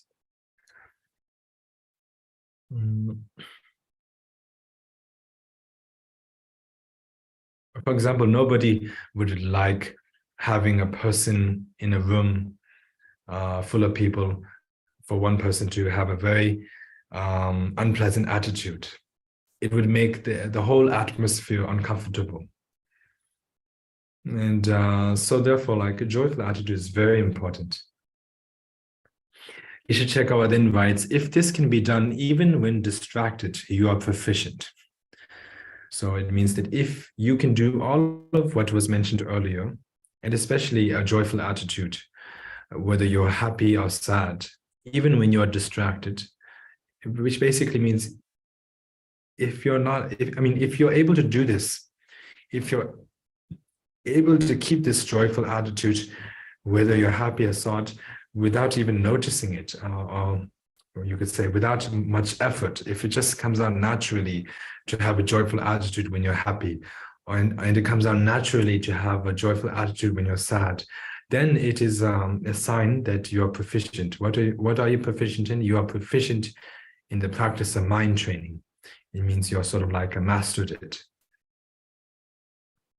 or you could say at least you are used to the practice of mind training. So we now come to the sixth point, which is the commitments of mind training. So for this, Geshe Chekawa writes, train constantly in the three basic principles. So the first of the three basic principles is to not go against the promises one has made. So we should always keep the promises we have made, whether to the Guru or the three jewels. We should not break one's promises. That is the first basic principle. The second basic principle is that we should not go to haunted places where there are ghosts and so on, and places where there are, epidemics or diseases and so on, just for the sake of letting others know that one is a mind training practitioner. I mean, if we end up going there for another reason, probably that should be fine. But if just like for the sake of showing off that you are a practitioner of mind training and that you can control your mind, and you try to go to, just for the sake of showing off that you are a mind training practitioner, you go to haunted places or places with the diseases, that is not really recommended. It is so to not go to not go there in such a case, to not do that is the second basic principle. The third basic principle is that it is important to practice mind training towards not just one or two beings, but all sentient beings without any difference, all beings impartially. We should practice mind training towards all sentient beings equally. So this is the third basic principle. And then Geshe Chekawa writes, change your attitude, but remain natural. So what he means here is that you should leave your body and your speech as it once was. So just leave your body and speech as it is. The mind should be focusing instead on mind training. So here he is showing that controlling the body and speech is not as important as controlling the mind. This is the main essence of what he is saying here. Because if you're able to control the mind, as I mentioned earlier, you'll naturally be able to control the body and speech, because it is the mind which is in control of the body and speech. So when the mind is calmed, the body and speech will be calmed as well. When the mind is troubled, then the actions of the body and speech will also be troublesome. So this is the point. Then Geshe Chekawa writes, don't speak of others' injured limbs. So don't speak of injured limbs. So this means don't speak of other people's injured limbs. So for example, other people might be missing an arm or a leg, or even if they do have an arm or a leg, it's injured. And we should not really, first of all, of course, we should not make fun of it, but we should also just generally refrain from bringing it up. Because it may possibly make that other person feel uncomfortable. And then Geshe Chekawa writes, don't ponder others' flaws. So you should not think about others' flaws that much. Of course, to some extent, you need to think about it, especially when you're contemplating on the faults of samsara.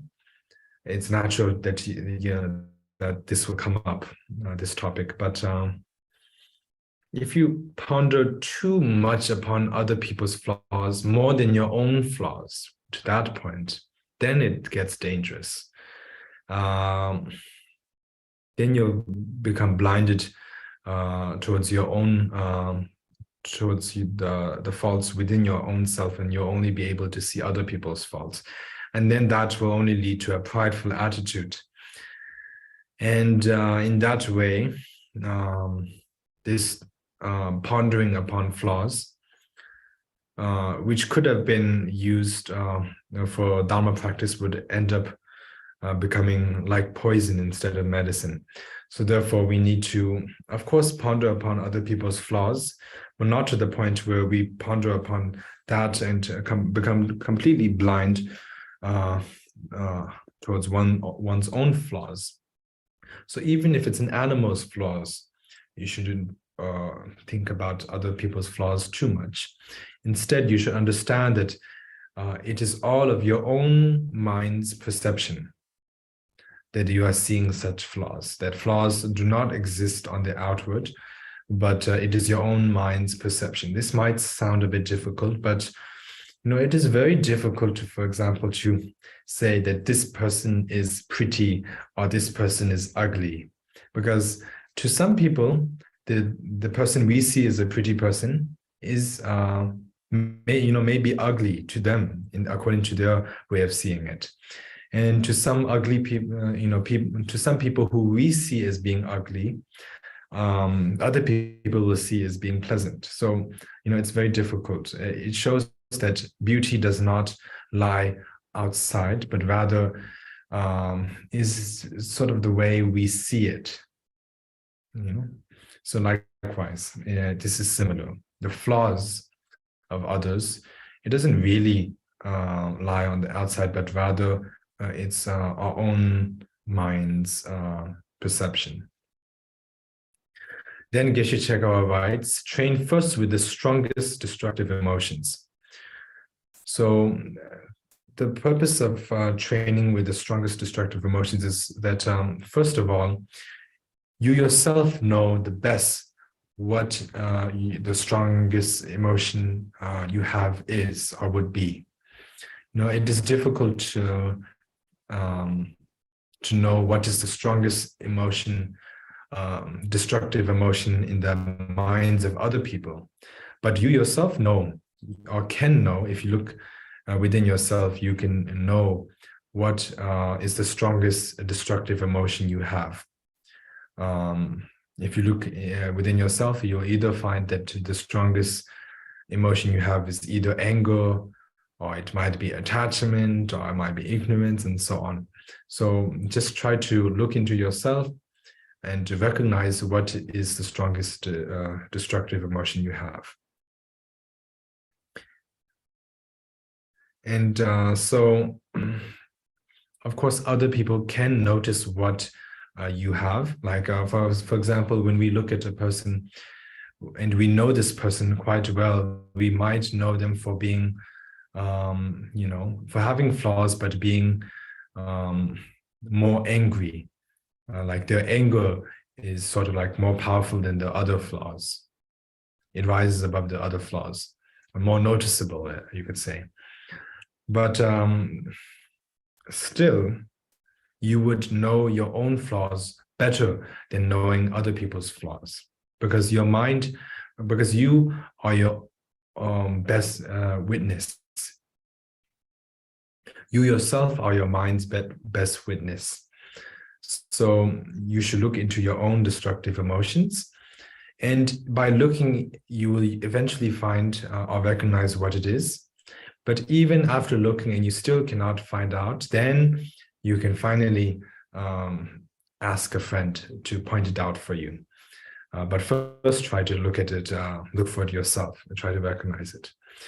So this is what he wrote. And then he wrote, abandon any expectation of results. So this means abandon any expectation of results related to worldly success. So basically this means, when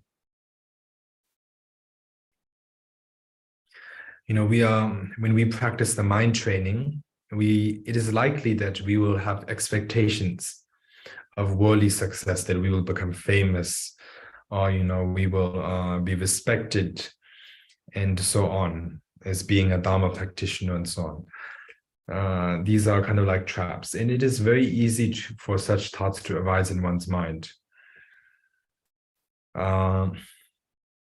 So we should be on the lookout for such traps and abandon any expectations of results, which is basically related to worldly success. Worldly success resulting from having practiced mind training. So we should look out for such traps. Then Geshe Chekawa writes, give up poisonous food.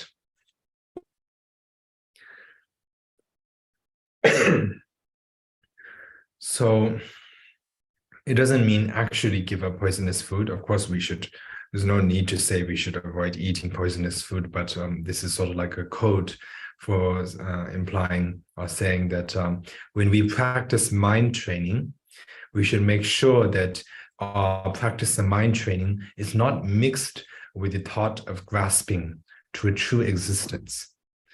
So when we practice mind training, we should understand emptiness in all cases and abide in that meditation, whether meditation or post-meditation. If we have the thought of grasping to a true existence and practice mind training along with having that, not abandoning that thought, then it's like eating a sort of like a very delicious yet poisonous food. So we need to be careful of that. Then he writes, don't be so loyal to the cause. This means that if someone were to harm you, don't hold a grudge for too long.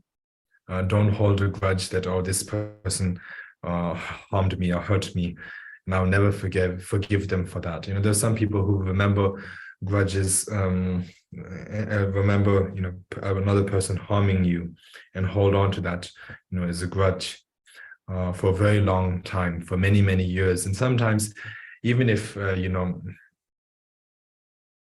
this kind of grudge is passed down to family generations.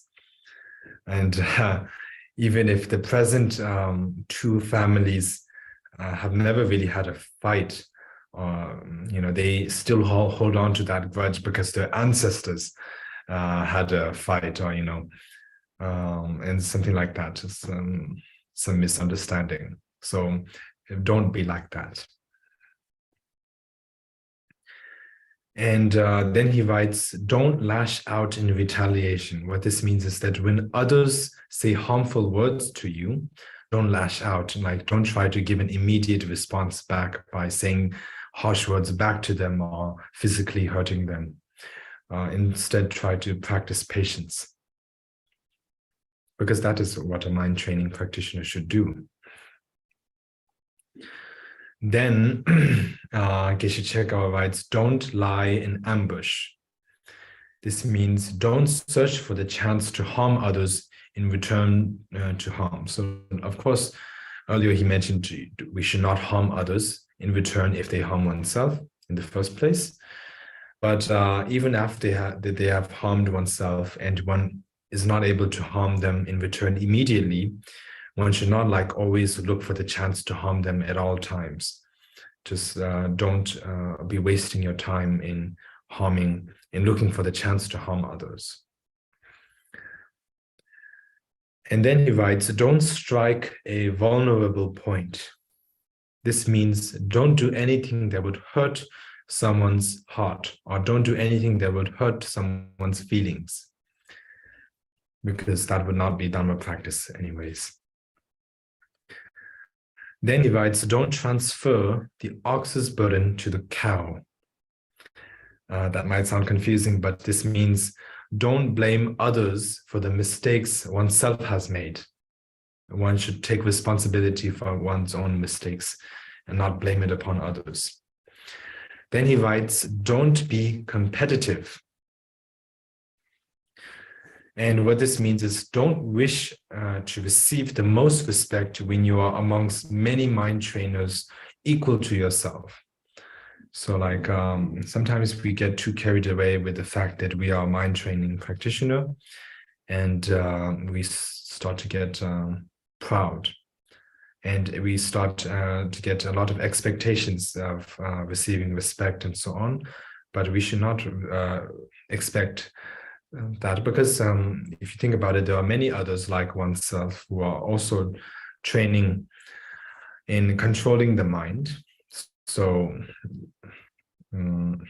you're not so special. This is when you start to fall into the trap. This is what you should be thinking when you're starting to fall into the trap of thinking you're so special because you are a mind training practitioner. Then you just remind yourself that you're not as special because there are so many others like you. Then he writes, don't misperform the rites. This means don't take a loss for the sake of a good future, and don't practice mind training for the sake of avoiding unfortunate circumstances in the future. So just basically, this seems to mean don't do something that you would that would cause regret in the future. Don't do any mistakes that would cause you to regret in the future. And don't practice the mind training just for the sake of avoiding adversity in the future. That's not the purpose of practicing mind training. The purpose of practicing mind training is, of course, for the sake of all sentient beings, and it's not all about yourself. It's mainly for the sake of others. And so you should not forget that. And then he writes, don't reduce gods to demons. So in this case, demons are those who harm us. So if a god harms us, if a god were to harm us, that god would be a demon as well, because they have harmed us. So like that example, likewise, the point of practicing mind training is to abandon self-grasping. So if by practicing mind training one thinks I'm a good practitioner, then that is a mistake that you should avoid.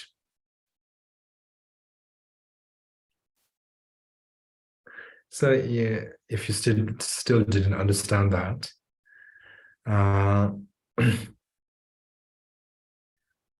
demon is the example, and the actual meaning is self-grasping or pride that I'm a good practitioner.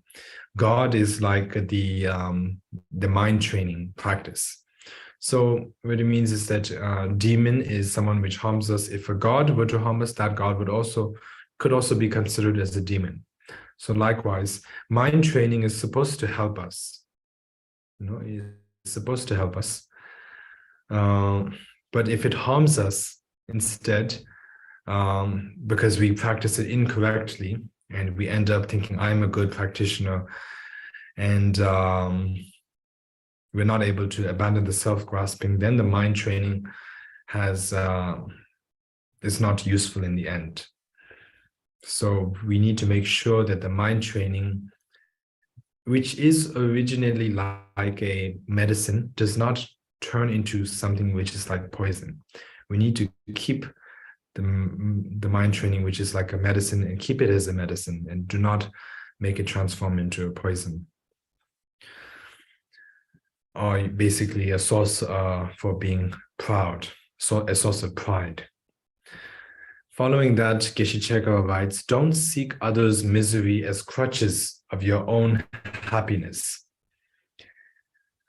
So what this means is that you should not wish for other people to suffer so that you may be happy. I think this is something we all have. We want, there's so many people who like sports, football and basketball and so on. And usually for such games, there are two teams, and you will, of course, choose one team, and you would want the other one to lose so that your team can win and you can be happy. So that's just an example. So you should not wish for other people's misery or other beings' misery just for the sake of your own happiness. So with this, we have completed the 6th point. We now come to the 7th point, which is the last point, which is the precepts of mind training. So for this, Geshe Chekawa writes, do everything with a single intention.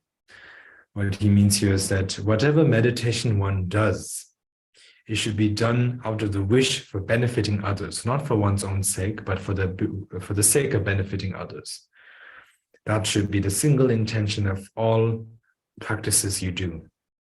Then he writes, counter all adversity with a single remedy.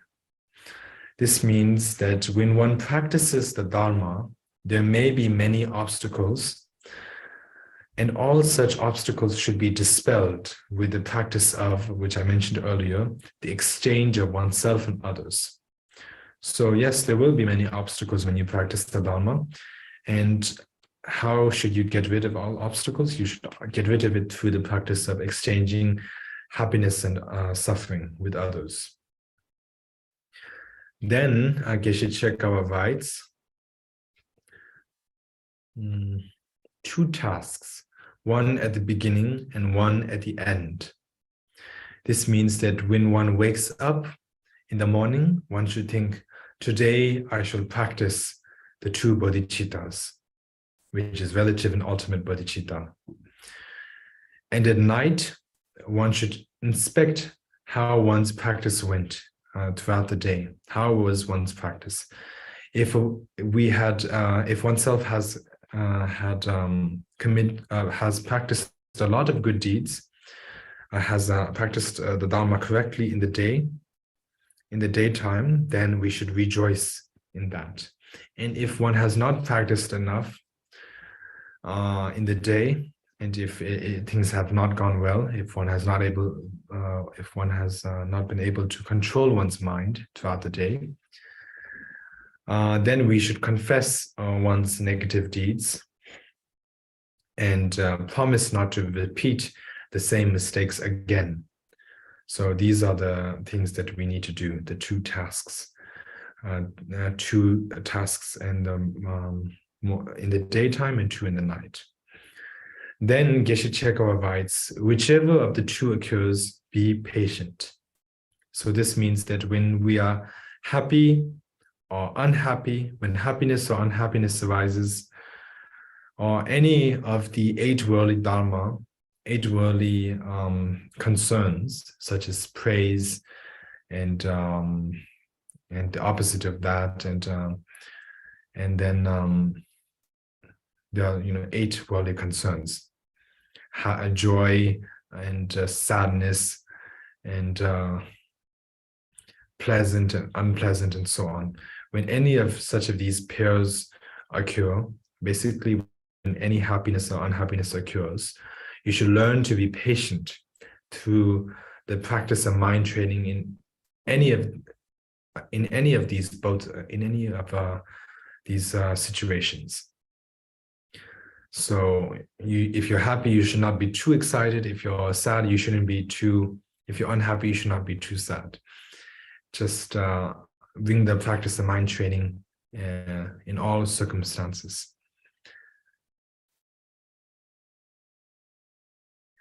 And then Geshe Chekawa writes, keep the two even at your life's expense. This means even at the risk of your own life, make sure not to go against your samaya and commitments, and you should guard them. So even if it's at the point of life and death, you should still strongly hold tight to your samaya and commitments to the three jewels and the teacher. And of course, in Vajrayana, in that case, it would be the guru. And you should hold on to the commitments and train in them. Then Geshe Chekawa writes, train in the three difficulties. This means that first, when the defilement, whether it's anger, attachment, or ignorance, whatever it is, jealousy, pride, when the defilement first arises, you should remember the antidote to each of the defilements, to each of the problems. And in the middle,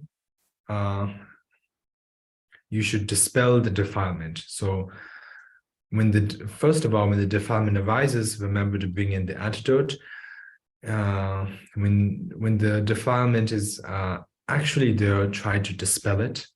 And finally, make the promise or resolve never to let the defilement arise again in one's mind. Following that, Geshe Chekawa wrote, acquire the three main provisions. So this means that we need to work hard on obtaining three things. So the three things are, first, we should work hard in finding a good teacher. This is the first provision that we need to acquire. The second is we should we should work hard in strengthening our devotion in the three jewels, and we should also work hard in acquiring food and clothes, as these three, devotion, food, and clothes, are essential conditions for a good Dharma practice to come about.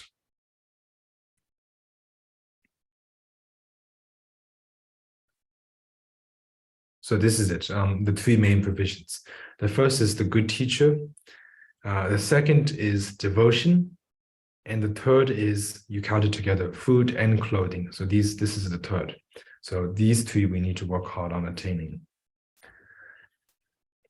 Then Geshe Chekawa writes, cultivate the three that must not decline.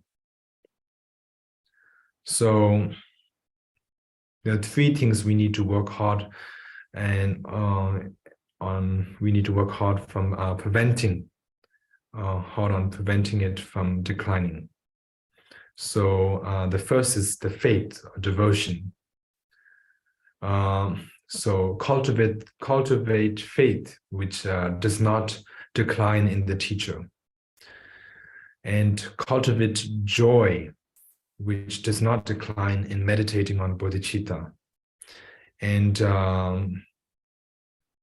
also, as well, along with that, no declining of commitments which one has made. So these are three things we need to cultivate. Make sure that the faith we have in the teacher does not decline. Make sure that the joy or the joy or the wish to meditate on bodhichitta does not decline, and make sure that the commitments we have made does not decline. Then Geshe Chekawa writes, keep the three from which you must not separate. So this means that body, speech, and mind should not be separated from the three good deeds. This means that our body, whatever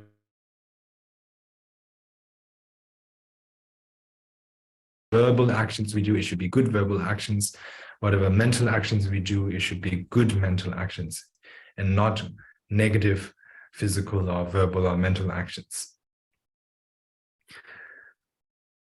Then Geshe Chekawa writes, apply the training impartially to all. This means that we should train in practicing mind training towards all beings impartially.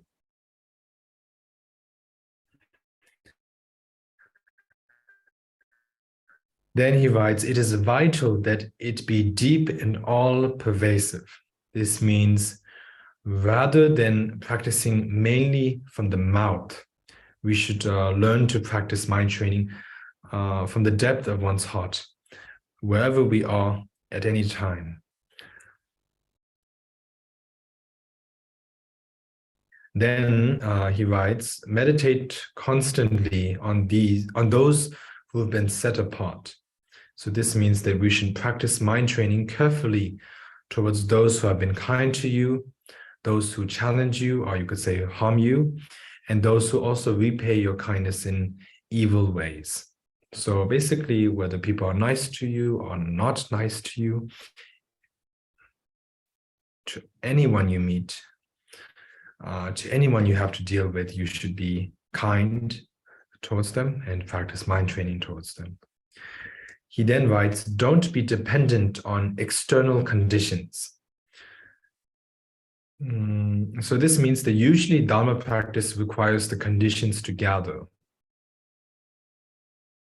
So that means, like as mentioned earlier, we need food and clothing and so on for Dharma practice to work out well, for Dharma practice to be smooth.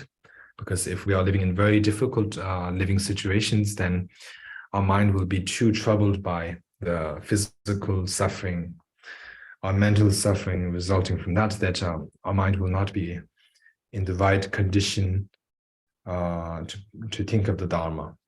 But when it comes to mind training, that is different, because mind training works in either way, whether you're in a very comfortable position or in a very uncomfortable lifestyle or position. Because you can take anything, you can transform any adversity into the practice of mind training. So just we need to learn how to transform any kind of situation into the path of the Dharma through the practice of mind training. Then Geshe Chekawa writes, this time, practice what's most important. So this means that in most of our past lives, most of the past lives we have taken has mostly gone to waste. We can certainly know that because we haven't attained enlightenment yet. If we had really put all of our efforts into attaining enlightenment, we would have attained enlightenment a very long time ago, yet we are still stuck here with all of our problems. So by understanding that, we know that in our past lives, we have not worked hard enough. So therefore, in this lifetime, at this time, you should make the resolve to make this life meaningful through the practice of mind training. Following that, Geshe Chekawa writes, don't misunderstand. So there are 6 ways you might possibly misunderstand. So the first is basically misunderstand is that there are 6 things you should avoid. So you should not be like the following 6. So the first is unable to work hard in performing virtue, yet able to work hard in performing non-virtue. So this is something we should avoid. We should be working hard in performing virtue and not perform non-virtue or negative deeds. But if we are unable to work hard in performing virtue, but yet we find it so easy to perform negative deeds, then that is not good. The second is not wishing to confess one's negative deeds, yet still wishing to always be happy in this life. This is a thought that might, occur. And this doesn't make much sense, actually, if you really think about it. The only way you can really be happy is by getting rid of the negative deeds you have. One thing, only good thing about negative deeds is that it can be purified. And that is done through confession to the 3 jewels and the teacher. But if you wish that, if you do not wish to confess your negative deeds, yet you still want to be happy, then that happiness will never be obtained. It's impossible to obtain that happiness you're seeking, because there's something in the way of obtaining that happiness, and that is confessing. The thing that is in the way of obtaining that happiness is the inability to confess.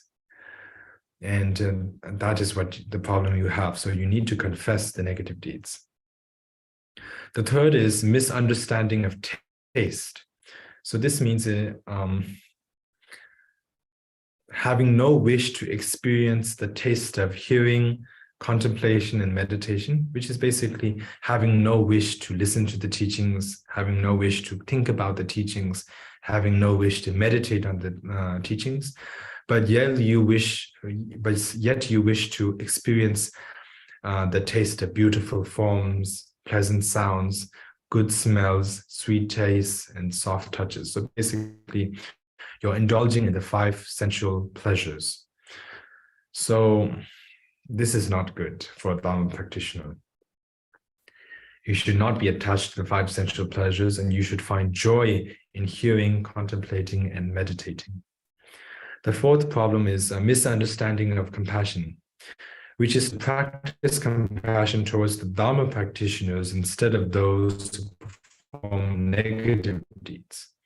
Sometimes we end up, instead of practicing compassion towards the actual people who we should be practicing it towards, we end up living very difficult lives, and we think that we are better off than them. So this is kind of like the wrong compassion, compassion towards the wrong object. So we should not be, feeling compassion in this kind of way. The fifth is no interest in practicing Dharma, yet interested in fulfilling the needs of this life. So Dharma practitioners should be interested in practicing the Dharma and should find a distaste in fulfilling the needs of this life. The opposite would be the way of a worldly, it would be a worldly way of thinking, a worldly perspective. And this is how most people live. We get a job and we have dreams, ambitions. Most of it is just aimed towards this life, to become popular, successful, and respected, and so on. And there's no real, of course, practice of Dharma. We hardly think about past or future lives. It's all just about this life. And as Manjushri told Sachen Kongwa Nyingbo, if you are attached to this life, you're not a true spiritual practitioner. So this is exactly what that means. So then there's the sixth problem, enjoying when seeing others suffer, yet sad when seeing others happy. So this is not right. A good Dharma practitioner should be happy when seeing others, seeing that others are happy, and should be saddened when seeing that others are suffering. If it is the opposite, then you're on an incorrect path. Following that, Geshe Chekawa writes, don't be inconsistent. This means instead of practicing sometimes and practicing sometimes, not like, instead of practicing sometimes and not practicing sometimes, one should practice mind training at all times, single-pointedly. So whatever you're doing, you should try to bring mind training at all times. In the beginning, it's difficult to think about mind training at all times, but eventually you'll get used to it, just as all practices, or anything you do, you can get used to it. The more you do it, the more you get used to it. So same applies to Dharma practice. Following that, he writes, train wholeheartedly. So this means without any doubt, without training. So train wholeheartedly means you should train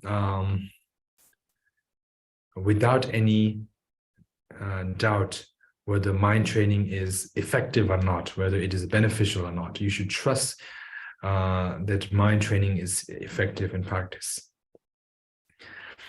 Following that, he writes, gain freedom through discernment and analysis. So this means that you should understand whether your mind is practicing mind training roughly or thoroughly, and make sure it's thoroughly so that one can escape from self-grasping. If you do not understand that, it means that, when we practice mind training, if we're not really thinking very deeply, it is basically, and yet we're still practicing mind training, it would be practicing mind training roughly. We're kind of there, but not really too deep in the practice. But what we should be doing is practicing mind training thoroughly. And we should practice mind training thoroughly so that we can counter the self-grasping. Because by practicing mind training roughly, we cannot really counter the self-grasping. Then he writes, don't be boastful. This means that even if one may have helped someone, you should not be proud of it. Rather, you should stay humble, because that's what Dharma practitioners do. They don't expect results or repayment. They are not proud of what they have done, but they will help others and continue helping others, not being too attached to that deed, and they will remain humble in all situations. And then he writes, don't be irritable, which means when other people show or speak unpleasant things to you, don't do the same just because you're irritated, just because you're annoyed. Don't, repeat the same mistake or do it back to them. Just be patient and move on. He then writes, don't be temperamental. So this means whoever it may be with, never be ready to fight at any time. Some people are so ready to fight, when someone were to scold you, they're able to, it just comes so naturally for them to say something bad in return, or to maybe punch them, or, physical or verbal harm. So here he is saying, don't be temperamental. Whoever it may be with, never be ready to fight at any time.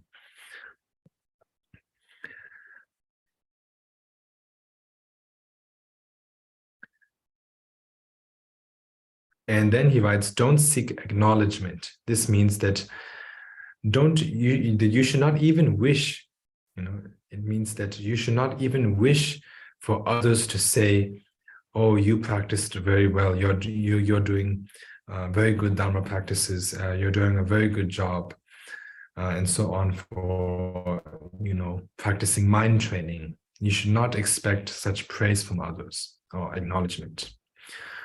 So with this, we have completed the teaching.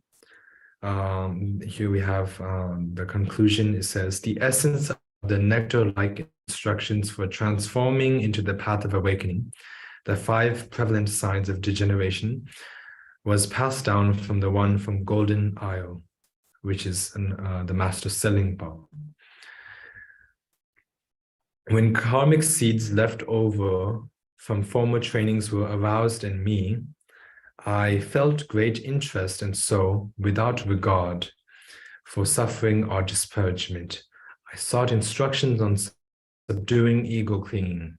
Now, even in death, I shall have no regrets. So basically, Geshe Chekawa is writing here that the teachings that are here were passed down from Atisha's own teacher, Jo Selingpa, who was from Indonesia, and of course passed down to Atisha up until himself. And here he is saying that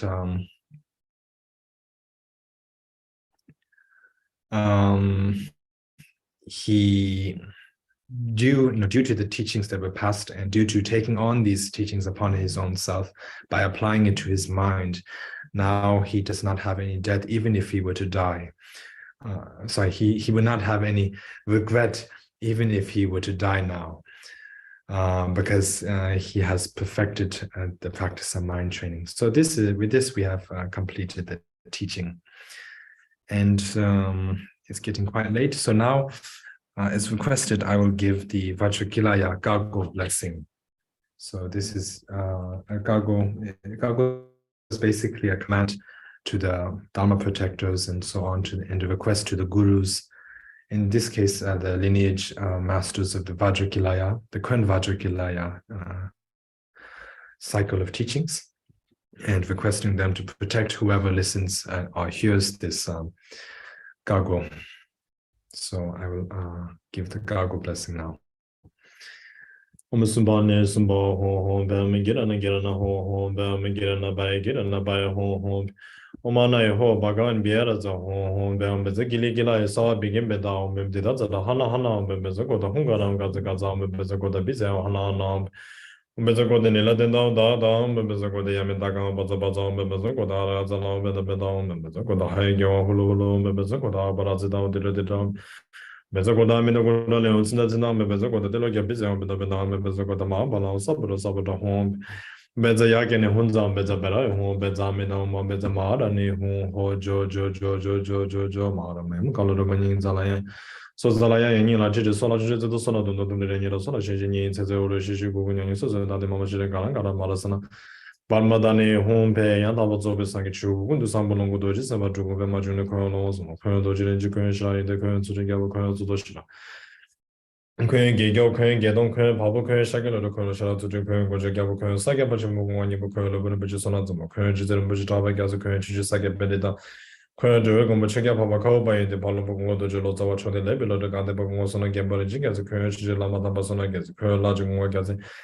Khöndung Teji Chui Yabu Gunga Daji Khöndung Jayana Gakezu Khöndung Gyakalo Shira Gazu Khöndung Solo Zawa Jaya Gunga Sono Khöndung Aja Chui Yabu Gunga Daji Khöndung Jaya Sono Omo Khöndung Aja Tawolo Khöndung Jaya Amisha Gunga Sono Khöndung Jaya Sono Wanji Khöndung Aja Gunga Daji Khöndung Jaya Sono Daji Khöndung Saji Gunga Daji Khöndung Bejo Nipa Wanda Nipa Khöndung Yaji Bima Dindu Wanji Khöndung Jaya Gunga Gazu Khöndung Teji Daji Daji Khöndung Abu Nisami No Khöndung Awa Taji Jine Daji Khöndung Aja Ngo Tudu Wanji Khöndung Aja Ngo Gunga Daji Daji Tinji Zayo Lama Taba Khöndung Doji Jima Aja Lama Taji Kiba Ngo Wateji Baba Tinda Sambe Mwangi Yabu Daji Tabi Gazi Basamba da Yen Majibe Daji Tinji Zayo Lama Taba Khöndung Doji Jima Daji Doji Ngo Sono Daji Tabi Gazi Basamba da Yen Majibe Daji Tinji Zayo Lama Taba Khöndung Doji Jima Ngo Gunga Doji Wanji Tinji Jima Tinji Daji Tabi Gazi Basamba Parti Jimi Zawa da Gibar Jibe Badan Lama Tama Namda Sanga China Yi Dam Shido Raja Dozo Dam Jinga Zola Soba Namgi Doji Lama Riba Zimi Jimi Daba Gyo Pumadina La Nunji Begingi Duba Tumini the Sangi Duju Sogi Ne Dam Shida Dendo Sada Giba in the Bodo the Sada in the Ba Parti de Jin was in the Shinda Mamutuno Jumala Sumina Batanja the Shea Loge Dage Chagino Sobaking in the Chizu Soba Singida Beje Bedo singing in the Samjung to Silo Soba Jumuna Batanja the Palo Mazo Jumula Somadona Gagi Pajimi Dimitri Niewashi was the sorting is the son about the Joe Cotton Jamatani and Chami Jajikisam Lasabi the Damjidawaya in what the Konic of the Pish Yeti. And some in the Jish the division is also again what's the division of the Toga division in the day to the Dagis on singing to the second over Maji and Bezaraja, Jahum Bez Bezaraja, Jahum Bezon Bezaraja, Jahum Bezo, Mauji, no other George is again. So Meganola Chimeda that one get to a patches. Then Junior the Drake, I told you, so the law is all the going patches or Chinglish Chimimudos or Mamma and Zimmy go to Bema. I see the G, Local Social thing at the one that city never they give us Tabajon language, and I dash dig and then the ledge. Belong the ledge to good thing such in the challenge to give me Killer Chibetashi show. Okay, so we will now recite the dedication and marriage. I think we can, because it's getting quite late, we can skip the reciting it in the Tibetan, and we'll just recite the translation of the dedication verses in English.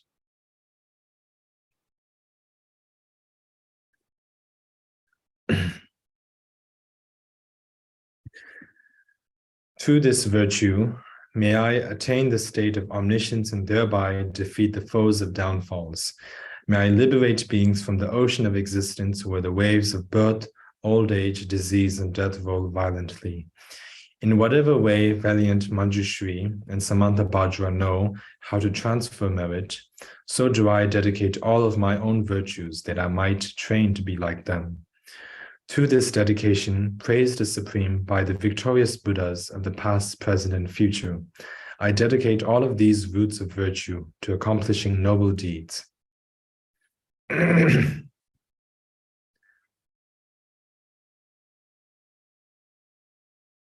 the Sakya teachings, which illuminate the doctrine and are an excellent protector guarding the northern regions, increase in this land of glacial peaks, which is filled with an ocean of learned and realized masters. May the spiritual and secular influence of splendid Sakya, the Vajra seat in the center of glacial Tibet, increase. May the hereditary lineage of emanations continue without break, and may all its activities equal the expanse of space. Thank you.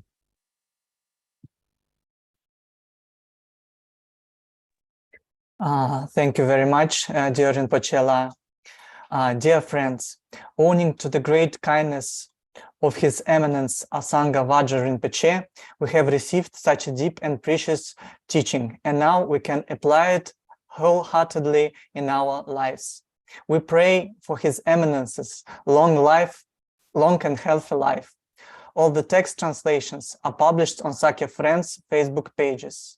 We express deep gratitude to Rinpoche, to all our translators who made translations into 12 languages, and to all who join us today. Please follow us in Facebook pages of Sakya Friends in your languages in order to receive news on Sakya tradition and our online translations. I apologize for any technical faults from our side. May everything be auspicious, and see you next time.